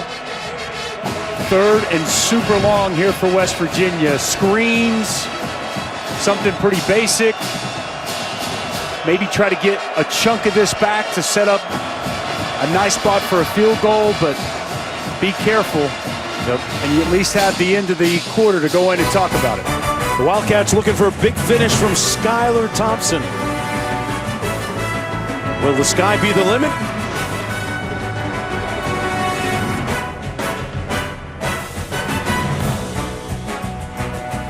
Things that we get to do, we go to each and all these different college towns, is check out the local life. Taking a look at Aggieville here in Manhattan, Kansas. Awesome collection of bars, restaurants, very cool venue. Went to a great eatery the other night, had some fantastic pizza. A awesome college town here in Manhattan. You know, I'm not mad at you, even though you didn't bring back any Varsity Donuts from Varsity Donuts downtown for us. Forgiven. Start of the 4th quarter. Dagey back to pass. In traffic, what a grab at the 15 by Sam James. Big money Sam James moves the chains, picking up 14. Oh, it's going to be short. Remember, that was 3rd and 21. He just got back a little bit past the line of scrimmage. We got a flag. Replay 3rd down. That's another tight window throw by Seth Dagey, going to be negated by yet another second holding penalty. Wow. My bad on that is they bring it back anyway. They wipe the play out. They spot it all the way back at the 40-yard line. And you see the field goal target line, so still not quite in field goal range. That's their 3rd penalty this drive. 3rd and 31. They got to get all the way down to the 8-yard line.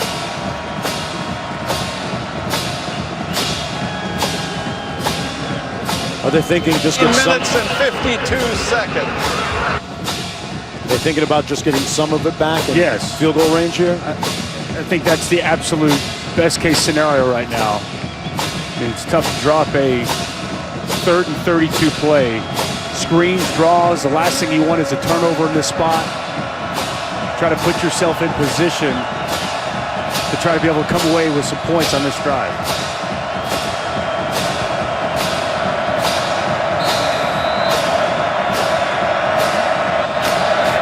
receivers out to the right of Dagey. Comes underneath to his tailback, McCoy. Nice move in space, not nice enough to get by McGee, and they're right at that field goal range line. A gain of 5 on the play. Casey Legg is their place kicker. And the ball is spotted at just inside the 35. They're going to make it about a 51-yard field goal. He missed earlier from 37. Casey Legg. More than enough leg. Got it! And the lead is down to 3. And he had some room to spare on that 51-yard career long. Casey Legg, confident. Oh, he got the follow through. Strike a pose. Back after this.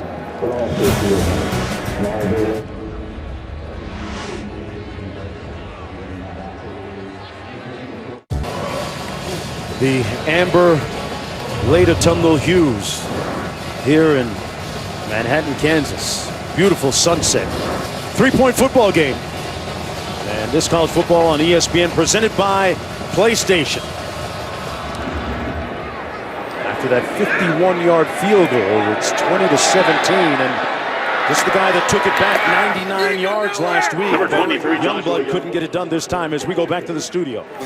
Guys, the boat has a little bit of a motor from Minnesota. Tanner Morgan finds Tyler Johnson now within a touchdown and the ball, down 20-13 late in the third.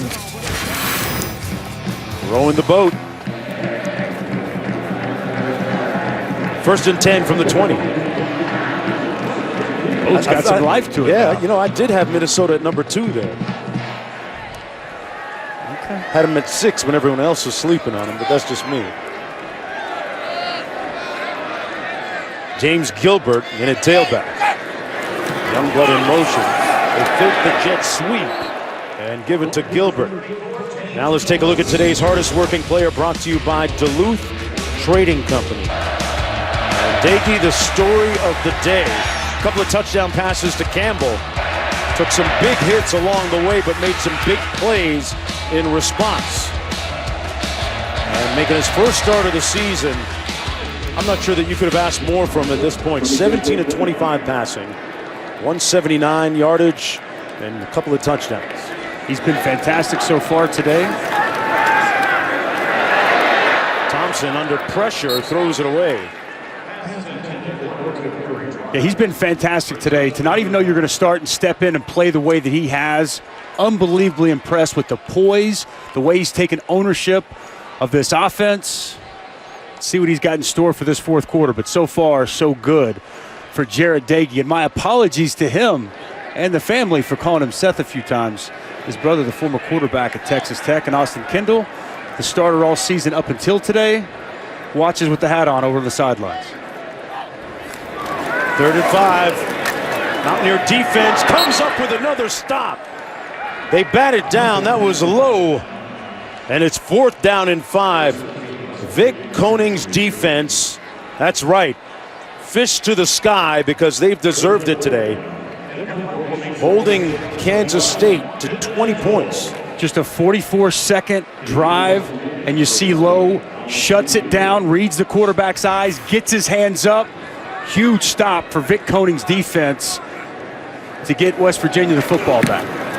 Anktel, not a great punt. This one's going to be marked right around midfield.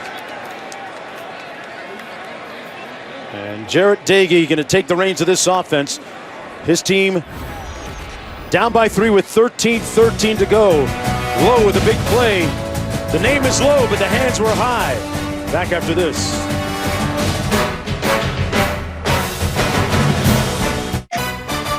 ESPN College Football is presented by PlayStation 4, the best place to play, and in part by Reese's.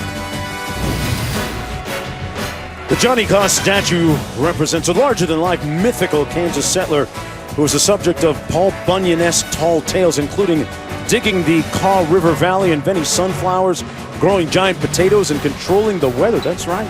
His pets, a wildcat and a jayhawk. Is that Coach Hazelton up in the stands? Coach Hazelton got a beard look-alike. How about that? Out there taking it in tonight. Beards are out. November in Manhattan. Tell you what. Best starting field position of the day for the Mountaineers. Daigie going to take a shot downfield. A little bit of contact and a flag thrown. Sam James was double teamed and sandwiched and got hit by Goolsby, who was back there at safety. It took a while for the referee to throw the flag, but clearly Goolsby contacts and prevents him from being able to go make a play on the football. Without question, pass interference on the senior Denzel Goolsby.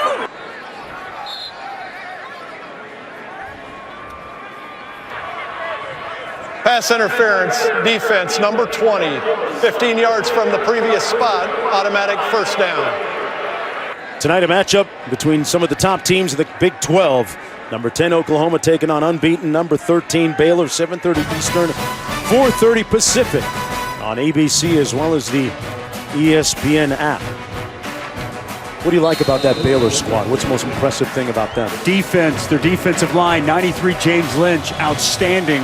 One of the premier defenders in the Big 12. Going to be a great matchup, that defense against the Oklahoma offense. On 1st and 10, Daigie looked like they were trying to set up the screen. Sacked all the way back at the 46-yard line by Reggie Walker. Man, they lost a lot of yards on that one. Effectively taking them out of field goal range. I want you to take a look at the defensive linemen as they read screen and they get out of the stack and they go and they support the screen. See right here as they're getting back and we're right here.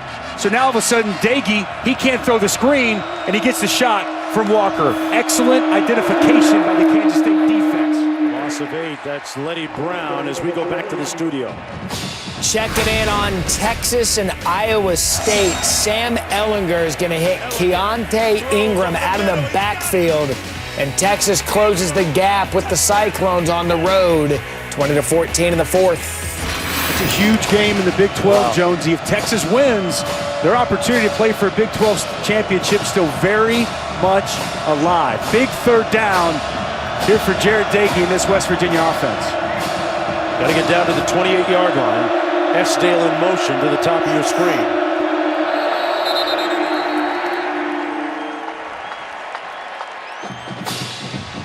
Flag down, here's the call. Ball start, offense, number 76, 5-yard penalty, third down. Look at the standings. You talked about Texas's opportunity at 4-2 in the conference. Right now, taking on Iowa State. We saw Iowa State against the Mountaineers earlier. At the time, it looked like Iowa State was very much in the running for a shot in that conference championship game, but not so much anymore. Tough league, man. There's a lot of quality teams, and everybody plays everybody. Third and super long once again for West Virginia. Daigie just got rid of it in time. Wide open! Room service, touchdown! Wheaton! They turned him loose. Better go get it! Daigie got rid of it just in time, and Bryce Wheaton, well, nobody was within the same area code as him. And a deafening silence has descended upon Bill Snyder Family Stadium.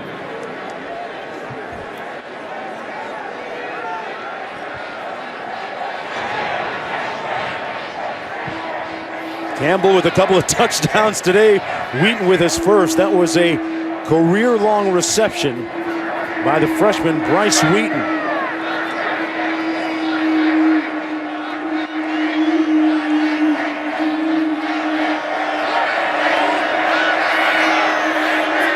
Boy, the Mountaineers up by 4.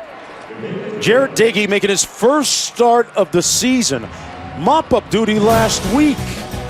But you look at him now, and he seems to be saying, Man, that's a touchdown you already know. Dusty will tell you more about it on the other side.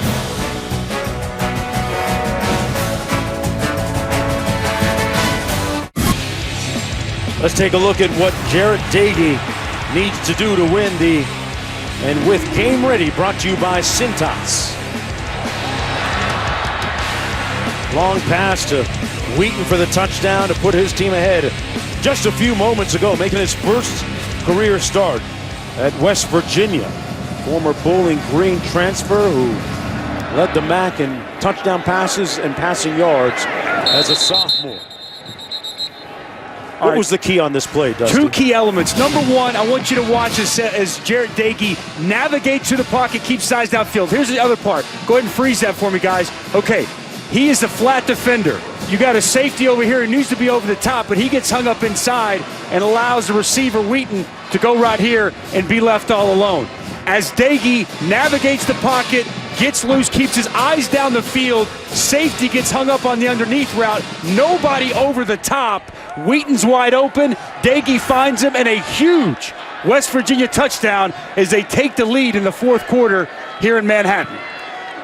About 11 and a half minutes to go.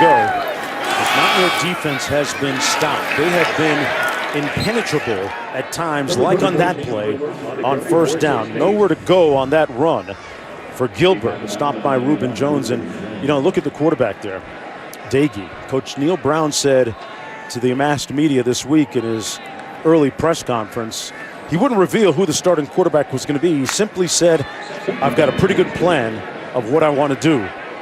And he revealed it today, and it's been Doege the entire way. Thought that we might see a mix of both quarterbacks at times, but not so. On 2nd and 10, Skylar Thompson taken off and sliding in, and he took a hit, a flag thrown, and Thompson shaken up on the play by Lowe. Got to be smarter than that if you're X3 Lowe. Quarterback gives himself up, goes to the ground.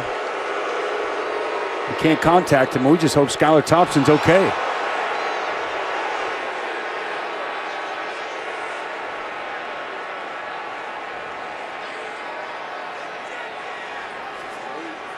X3 Lowe, who made that nice play defensively on the previous series, getting his hands up in the air and batting the ball down. Personal foul, unnecessary roughness with targeting, number 17 of the defense. That play is under further review. So that's a combo platter, the personal foul and targeting. I'm not sure because it looked like he hit him in the shoulder.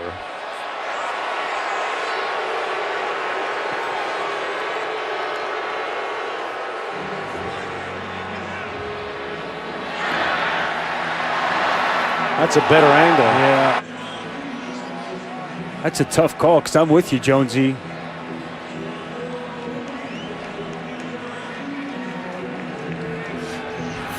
Obviously. Targeting. We do have unnecessary roughness. 15 yards from the end of the play. First down, Kansas State. And I was with you. Number 17 may remain in the game. It looked to me like he came with the shoulder. Here's the key, though. Once the quarterback goes into the slide feet first, he's protected. Right? And I know that's a bang-bang play, and that's tough on X3 Lowe because he's running as hard as he can. He's trying to get there. But right now, as he starts to go down feet first, he's fully protected. And you can't get that shot on him. That's why the 15 yards stays on, but the targeting is taken away. 15-yard run and a 15-yard penalty tacked on top. Out of the 45, 1st and 10. New quarterback in the game, Nick Ast. 6'5" sophomore.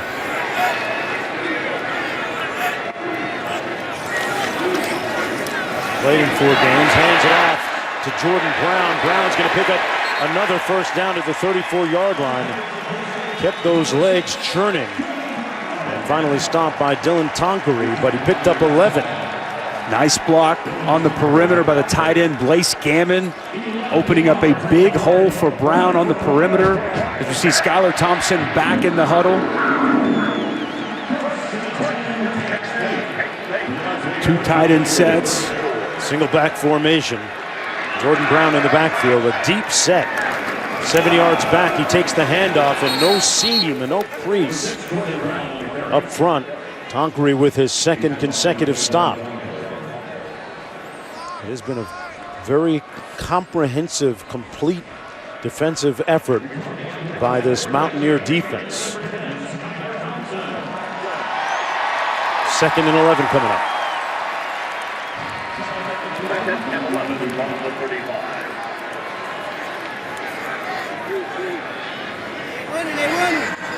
Schoen split to the top of your screen. Take the handoff and got brought down behind the line of scrimmage. Going to lose a yard on the play. Got to keep those quarterbacks safe. Remember the big news today in college football, really, the injury to Tua at Alabama. And now there are some reports circulating that that's not quite the case, that he might be back. It's not certain that he's done for the year. Dalton Schoen right here, the senior, 3rd down weapon for this offense. 4-receiver formation. Over the middle, incomplete. Trotter couldn't hang on to it. It was out in front of him just a little bit. And 4th down coming up. So again, the Mountaineers get a stop. Thompson staying on the field, looking over to the sidelines, and they're going to go for it here on 4th and 12. You'd be surprised if they go for it here.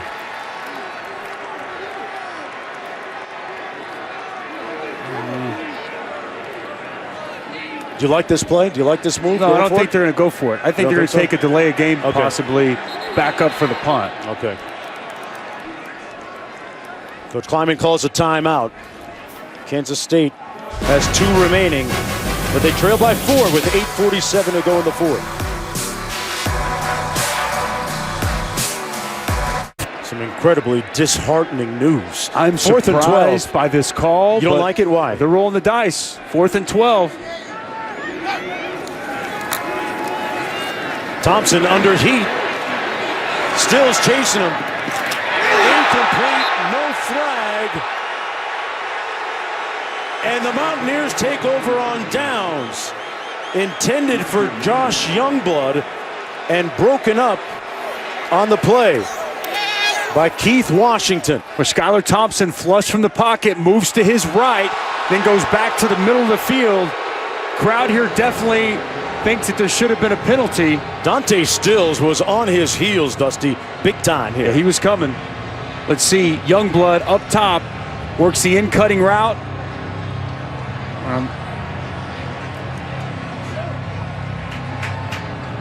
Phillip Brooks on the route there was not targeted. Instead, it'll come back the other way, 1st and 10 for the Mountaineers. Jarrett Dagey at the controls, 1st and 10. And he throws that one away. One more look at that last play. You mentioned it. Stills flushes him out, throws back to the middle of the field. Washington get there a little bit early, maybe just a touch, but I don't know. I'm okay with the no call there. Yeah. Thought that was pretty good coverage by Keith Washington. And the reason I didn't like that call, you've already shown that you could have pinned them inside the 5. I mean, now you're giving the football on the 35, 36-yard line. Even if they don't get yards, they can flip the field position with a punt and force you to drive down. I just think it's too early to take a gamble of that magnitude for Chris Kleiman. Dagey on the receiver screen, complete to Esdale, and Esdale with nowhere to go. It's going to be 3rd down and about 10 to go. Walter Neal Jr. making the stop.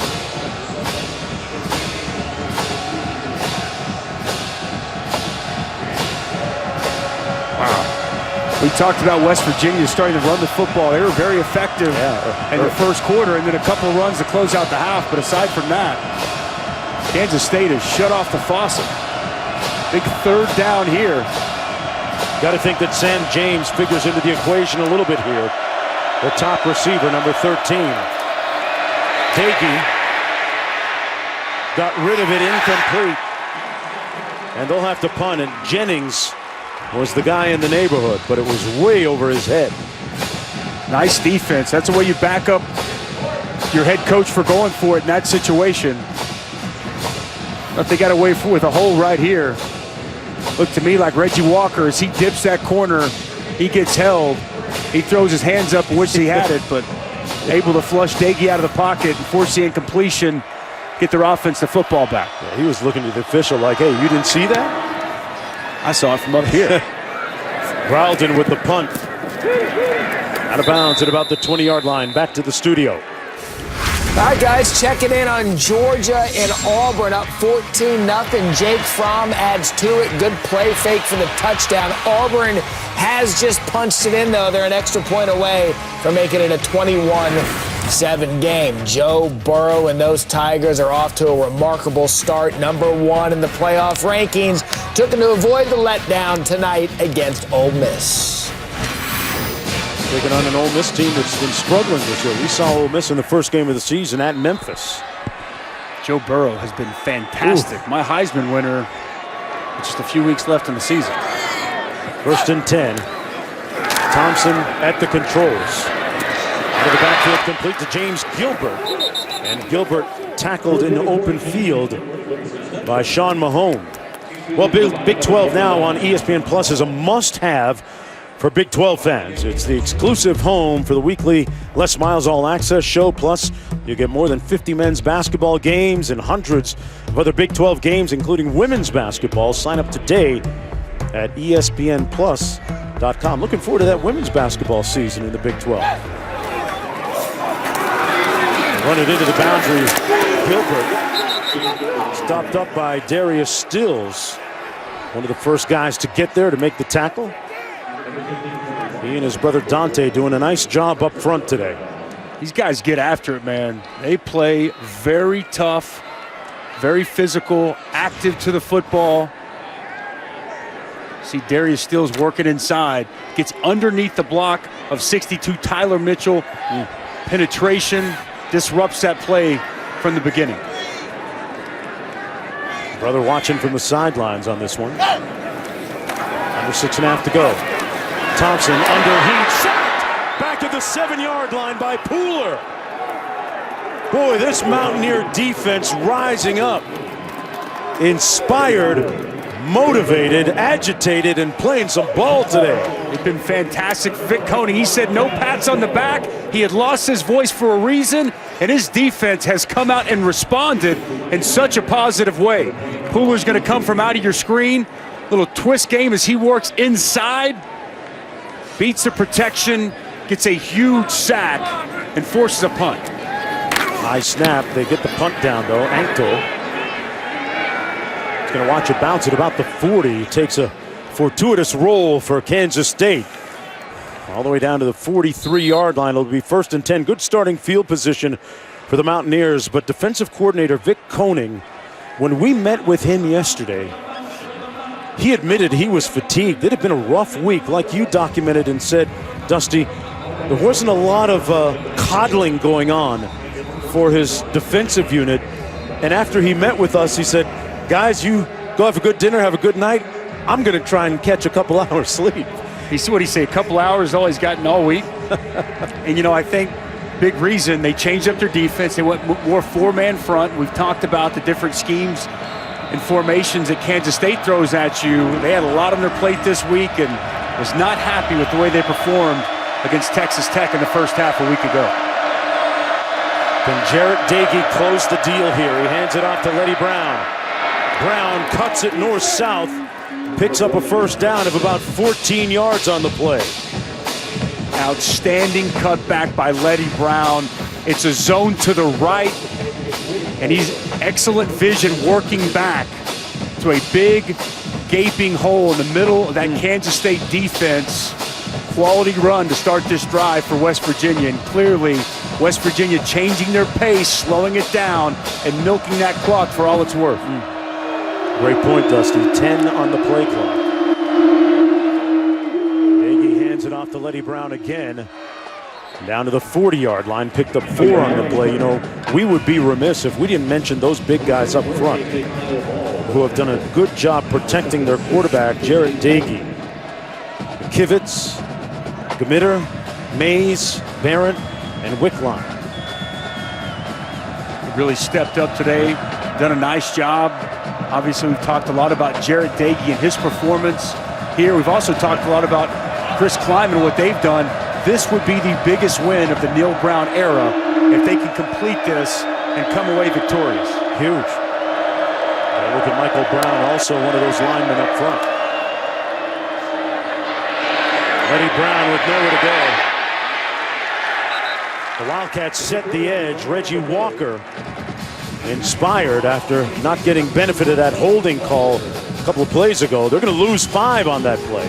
That's really good by Reggie Walker. Staying home, setting an edge, and not coming too far inside. Right there where he needed to be. And a huge tackle for loss to set up 3rd and super long. Now Scotty Hazelton going to come after him. One of the best 3rd down defenses in all of college football. Number 3 in the country coming into today. They love to pressure on 3rd down.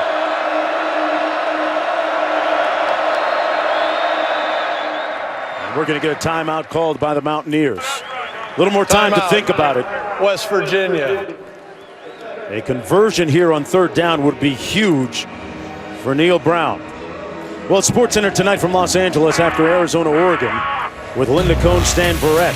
An update on the injury to Tua, the effect it could have on the playoff race. Plus, after Saturday's results, Heather Dinich on how the Pac-12's playoff prospects look. And a report from Colin Kaepernick's workout. What teams are saying after seeing him work out on Saturday. SportsCenter after college football and ESPN, as well as the ESPN app. This is Doege's day. Dime. Beautiful touch on that pass. Fits it in a tight window. George Campbell with a huge first quarter. That one was really impressive. Going the other way. Like the way he bought himself time. Under pressure, no panic, eyes down the field. But this is the biggest snap of the game.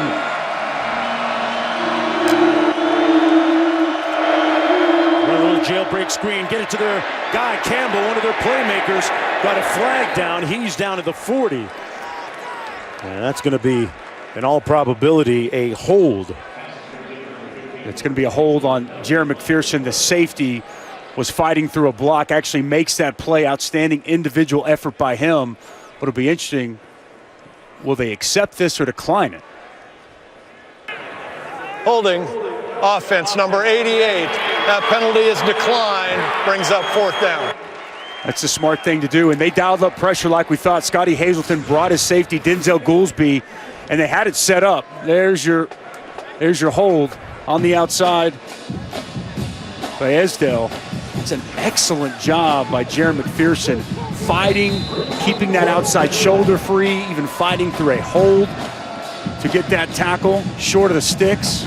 Hey, Casey Legg made one earlier from 51, but they're going to punt here as Josh Growler comes in. You want to try to pin Kansas State back, and as well as your defense has played for most of the day, right, trust that they can get a stop.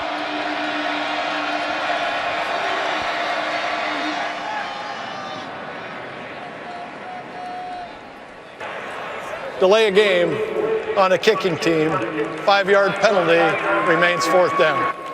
Clock stops with 3 minutes to go now.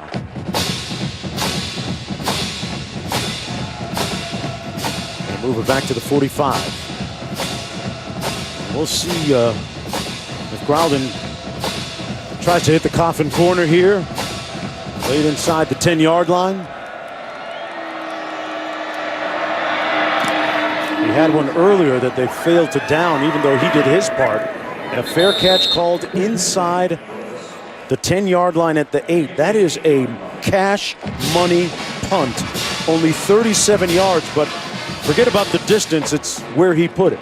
Now Kansas State has to go 92 yards and 2:53 or less to find a way to win this football game. They've won 3 of their last 4. Beaten last week at Texas. Prior to that, a big win against Oklahoma. He has 4 career game-winning drives. Trying to author another one here. With just under 3 minutes to go and 97 yards away. Pardon me, 93 yards away. incomplete. Brown. Let's see where they spot it. They're going to give him the first down.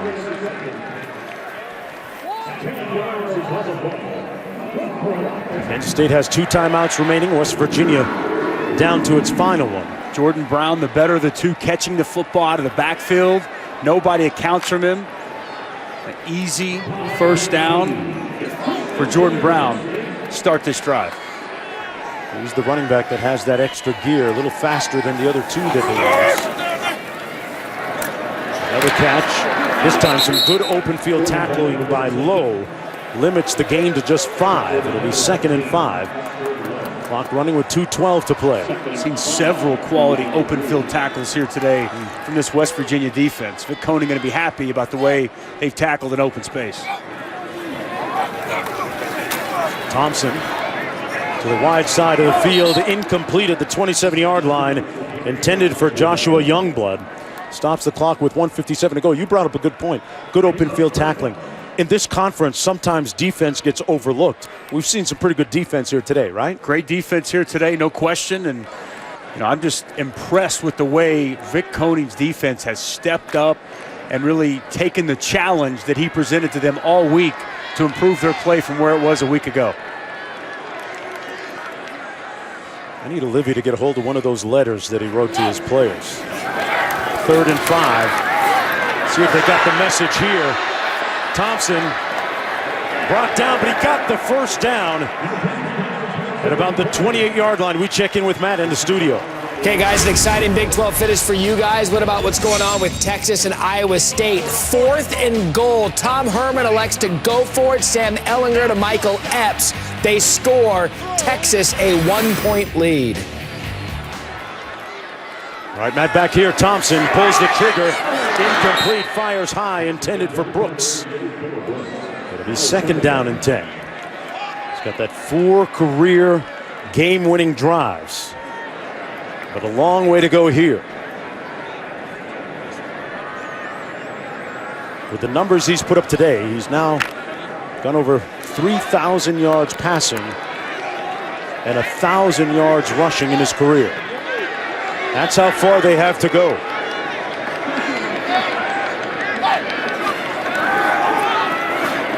Thompson, complete at the 40, enough for the first down. Good catch by Brooks, went right back to him. They got 11 on that one. Got to speed things up here. Nice job by Thompson identifying the soft coverage. Brooks sits down, the soft spot in the zone. Thompson with a strike. Thompson with plenty of time. Boy, no pressure at all. And now he decides to throw it away outside the pocket and beyond the line of scrimmage. Clock all the way down to just over a minute. A lot of time coming off the clock there. Look at the impressive career numbers that I alluded to a moment ago. 3,000 passing, 1,000 rushing. And then Colin Klein, who's still on staff here, Quarterback's coach. 2nd and 10.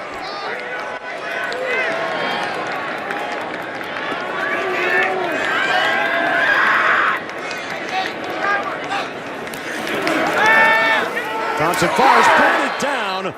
Boy, Lowe has been in on some big plays defensively for the Mountaineers. That's his 2nd pass broken up. 2 of them he's batted down by getting those hands up. That's excellent anticipation, zone coverage, gets his head around after he tries to reroute the wide receiver. He's buzzing out to the flats.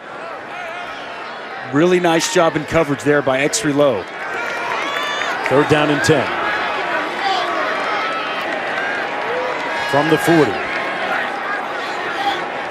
Where is Dalton Schoen? He scored on the first play of the game for Kansas State. Been quiet ever since. Pass complete. Hit on the sidelines was Jordan Brown. 4th down.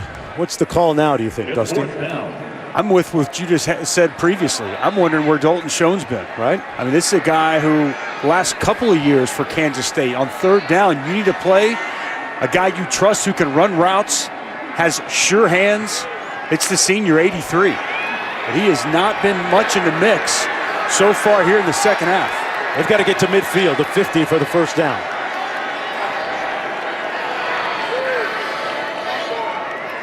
Shown at the top of your screen right there.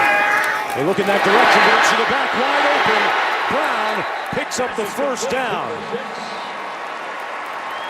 And Vic Koenig instructing his defense. Didn't look too happy at it. I think Vic Koenig is going to want to pick because as you see, the safety, Martin, who's got the running back in coverage, he couldn't get over the top. Both those outside receivers had in-cutting routes, look like slants, and they created almost a rub or a pick and allowed Brown to get into the flats wide open for a huge first down. 50 seconds to go. Will this be the 5th game-winning drive for Skylar Thompson? Young blood in motion. Over the middle, complete to Brooks on the move and tackled shy of the 30. They move the chains again on the 15-yard gain. It's touchdown or bust. Timeout. And timeout called by Kansas State. One more look. Phillip Brooks on just a simple crossing route. Nobody identifies him in coverage. Like 19, Noah Guzman was trailing him, couldn't catch up. And after a huge 4th down conversion, Kansas State in position to try to complete a big comeback here at home. What a game we've had on our hands here today. Yeah, certainly. And Phillip Brooks just 2 catches last week against Texas, but he has figured in prominently here today. 4 catches, 63 yards, been targeted 5 times in the game. The credo for the Wildcats: win the dang day. Touchdown or bust. 43 seconds to go. Down to its final timeout. Trotter in the backfield. Shown the inside receiver at the top of your screen. Thompson looked that way initially, now comes back to the right. Using those legs to tiptoe out of bounds at about the 30-yard line. Good pressure by Reese Donahue. You mentioned it, partner. It looked to me like he wanted to go to Schoen. Schoen was running a fade route out of the slot, and it was well covered, so he came off his initial read, flushed out of the pocket as we take a look at Reese Donahue, the defensive tackle, down on the sidelines. I was asking you and remarking that Schoen had been pretty quiet since that first touchdown catch. Are they doing something special with him? Are they just paying extra attention to him today, or? No, it just hasn't worked out. They're not keeping a safety over the top of him. I mean, he's had good man-to-man coverage on him for a large part of the day. Give West Virginia credit, but Skylar Thompson just hasn't gone to his typically go-to guy. Coming up next, folks, don't forget, number 1 in the college football playoff standings, LSU taking on Ole Miss immediately following this game. 35 seconds to go. Timeout on the field, and both teams down to their final timeout. 2nd and 8 coming up, and there's a look at Reese Donahue, the 6'4" senior from Milton, West Virginia. Shaken up after making that last play defensively for the Mountaineers. Tell you what, these teams have both left it on the field today. It's been impressive. Good to see Reese walking off the field. We had a chance to sit down with him when we were in Morgantown a couple of weeks ago. An impressive young man. I think he's got a future in the coaching world. A nice career here at West Virginia as well.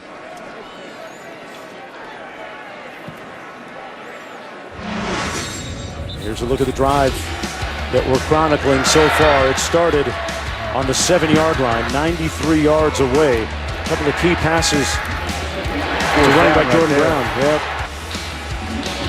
Nice little crossing route to Brooks. He's had a nice ball game here today.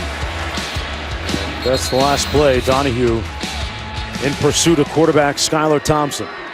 2nd down and 8.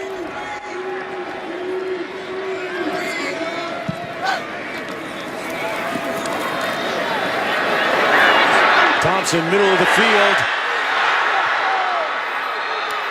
Caught. Hakeem Bailey picked it off.